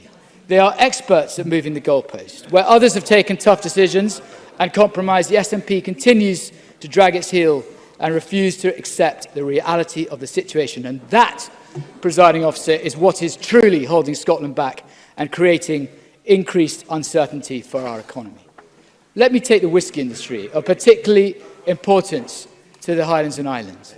In October, the Scotch Whisky Association said that if the deal is rejected, it will only add to the uncertainty that the industry has been subjected to over the last 3 years. We now have an end in sight. Presiding Officer, in the minute left to me, I'd like to turn to a few of the remarks made by others across the chamber. Both Adam Tompkins and Murdo Fraser said the Cabinet Secretary would vote against any deal. It didn't matter what this bill said. The Scottish Government made up its mind 18 months ago to vote against this deal. And Jamie Green said something very important towards the end of his speech. He said this: wishing it would stop is not the same as wanting to make it work.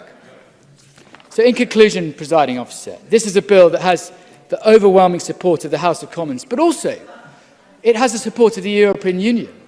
Ursula von der Leyen, mentioned by someone else, President of the EU Commission, has been in London today, and amongst many contributions, she had a message for younger people, for students. And she said this: she says that Brexit does not only mark the end of something, it marks a new phase in an enduring partnership and friendships. All the significant players want this to happen now, and there is an overwhelming public desire to put the last 3 years behind us. Voting against consent today merely signals that this Parliament refuses to accept the reality that Brexit is happening. Fundamentally, this is now a time to look forward, not back, to address the future and not the past. And for all those reasons, I support Adam Tompkins' amendment and urge others to do so too. Thank you very much. And I call on the Cabinet Secretary, Michael Russell, to conclude our debate. Thank you, Presiding Officer. Let me start by addressing one or two of the errors of fact that have been made in this debate before I come on to the position of the Conservatives in the extraordinary parallel universe in which they are presently operating. I just want to draw to say to Jamie Green that it is an extraordinary definite. Jamie Green is not here, but I would say to him, if he was here, that it is extraordinary not to define workers' rights, human rights, environmental protections, and the alleviation of the suffering of young children separated from their parents. These are apparently not important matters. I think that's the most extraordinary thing I've heard in this chamber in a very long time. These are not important matters. I simply cannot understand that. If Jamie Green has an explanation for it, I would take it. Secondly, the allegation, no, sorry, Mr. Finney did not participate in the debate. I really have too much to do. The allegation that in some sense the SNP is not democratic, I also just want to stand on very firmly. Scotland is not, as we may have noticed, independent today. Therefore, we must have accepted the result of the 2014 referendum, which we did accept. What changed, of course, was what happened in 2016. Exactly. But even then, we made every possible effort to provide, to secure a compromise. And that was not accepted. So we have rigorously respected the result of the referendum. Well, the trouble is, the Scottish Conservatives have not. The Scottish Conservatives wish to make sure that the voice of the Scottish people is not heard, or rather selectively heard. And that is not acceptable. And finally, on the issue of the withdrawal bill does not get Brexit done. That is a very simple fact. It must be known to Mr. Tompkins, who made the allegation. There's no end in sight, as Mr. Cameron said. This is the end of what was meant to be the simple part of the process. I think David Davis called it that. The complicated part of the process is just about to start. And already the UK government has hobbled itself by limiting that to the end of this year. But it is not the end of the process. Now, I want to make one other point on fact before I start on the position of the Tories, and that is on the issue of the Independent Monitoring Authority, which has been raised by a couple of Labour members and by Murdo Fraser. There are three issues in this that need to be thought of. The first is appointments, and the fact that the Scottish government, there can be a veto from the UK government, but no veto from the Scottish government, is the inadequacy of the position, because that is where we are. That is where we are. Give both of us a veto, or give neither of us a veto. But don't give a veto to only one side of it. There's no need for a veto on either side. We can work together. I'm sorry, I'm not going to, because I have to address the errors of fact from Murdo Fraser. The errors of fact from Murdo Fraser, which will be addressed by me. Let me say, first of all, that there is absolutely no reason why there should not be the opportunity for the Scottish Government to nominate or to accept a nomination or to refuse a nomination. That would be normal.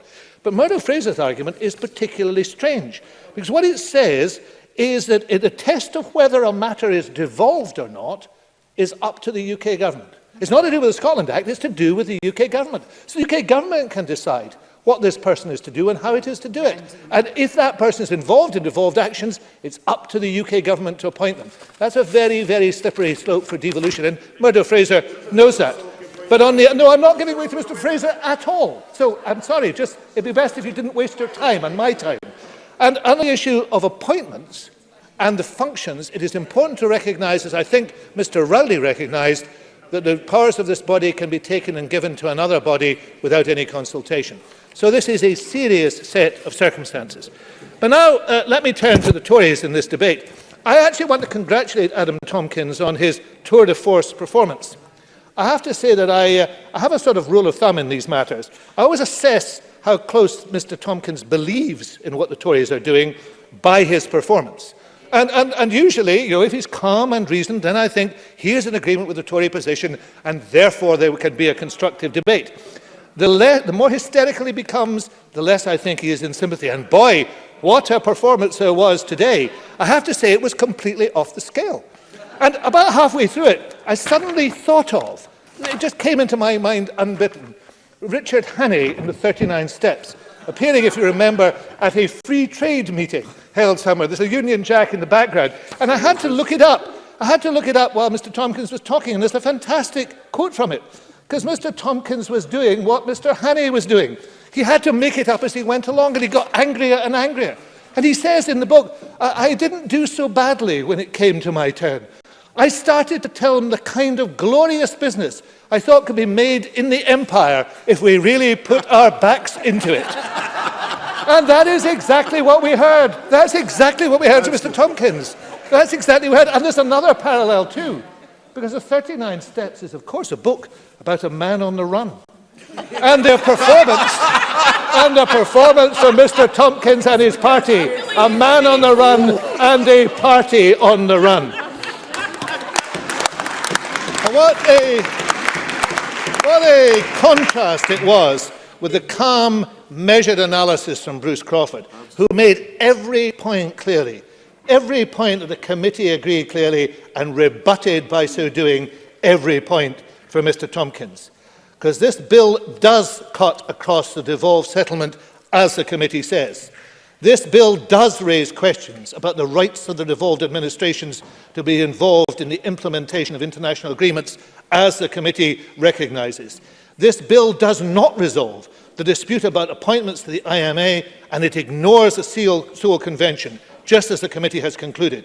And this bill should not have the support of this Parliament, as the committee recommends, with the exception on that committee, of course, of Mr Tompkins, Mr Fraser and Mr Burnett.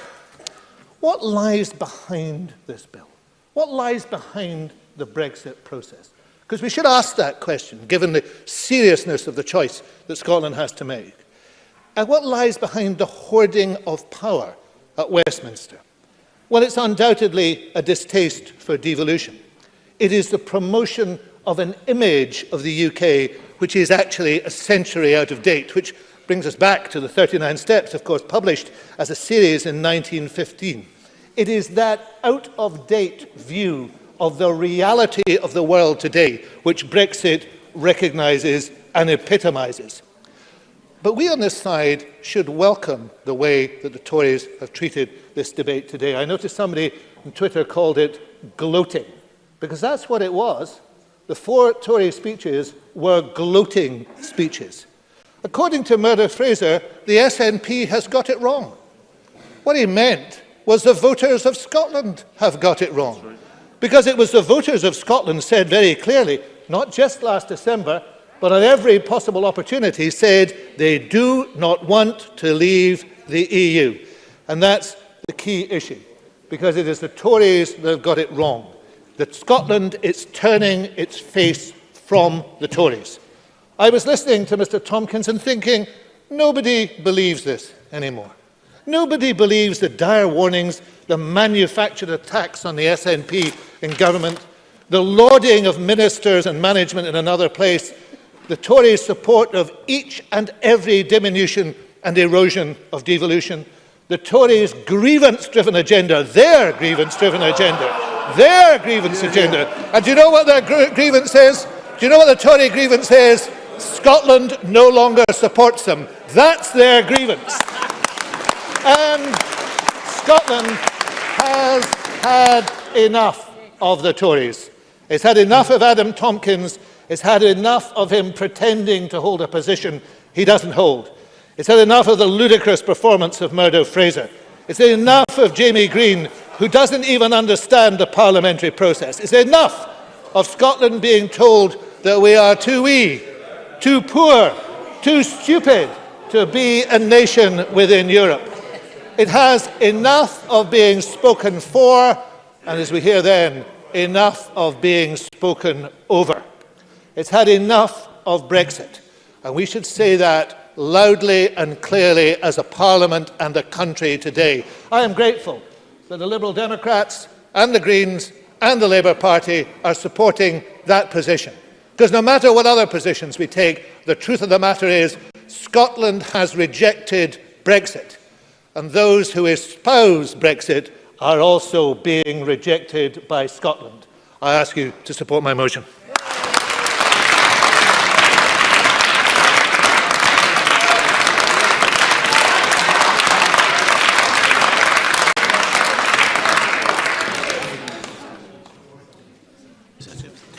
Thank you very much. That concludes our debate on the European Union Withdrawal Agreement Bill. And the next item of business is consideration of Business Motion 20328 in the name of Graham Day on behalf of the Bureau, setting out a business programme. Could I call on the Minister to move this motion? Thank you very much. No member has indicated they wish to speak on the motion. Therefore, the question is that motion 20326 be agreed. Are we all agreed? Yes. We are agreed. The next item is consideration of Business Motion 20327, also in the name of Graham Day on behalf of the Parliamentary Bureau, on the Stage 1 timetable of a bill. Could I call on the Minister to move this motion? Moved, Presiding Officer. Thank you very much. And again, no member has indicated they wish to speak on this motion. Therefore, the question is that motion 20327 be agreed. Are we all agreed? Yes. We are agreed. So we're going to turn to decision time in a few seconds.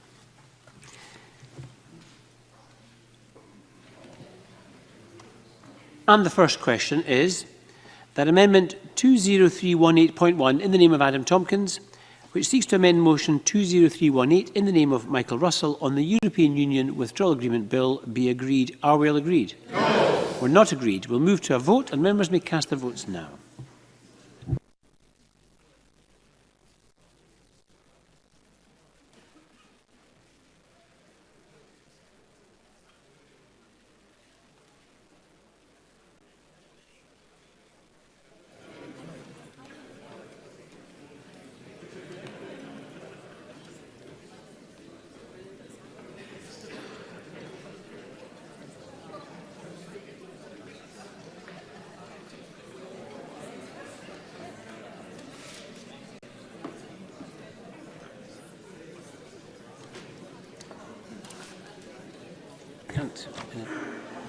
The result of the vote on amendment number 20318.1 in the name of Adam Tompkins is yes 29, no 92. There were no abstentions. The amendment is therefore not agreed.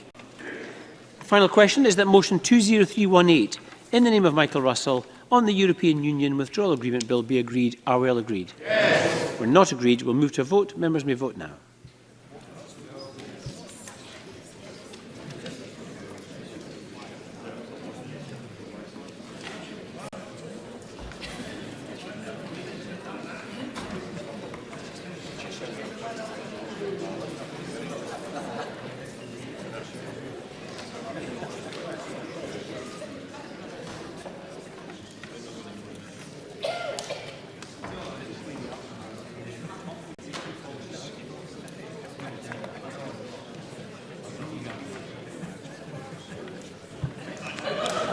The result of the vote on motion 20318 in the name of Michael Russell is yes 92, no 29. There were no abstentions.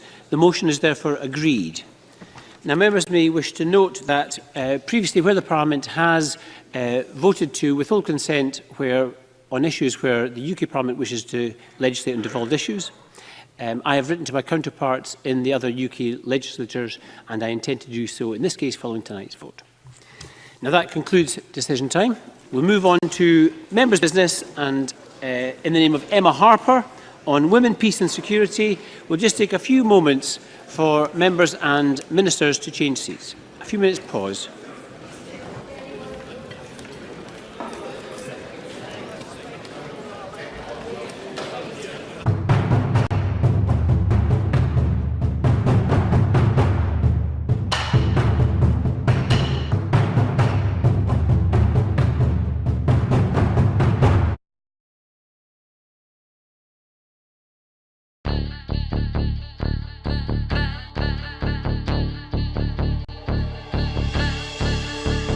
How do you mean no more commission? Well, no one in Scotland can commission an idea. You know, if I went to BBC Scotland and I said, oh, I've got this great idea for a sitcom, I've got this brilliant idea for a drama, you know, there isn't one person in Scotland that can okay it unless it goes through London.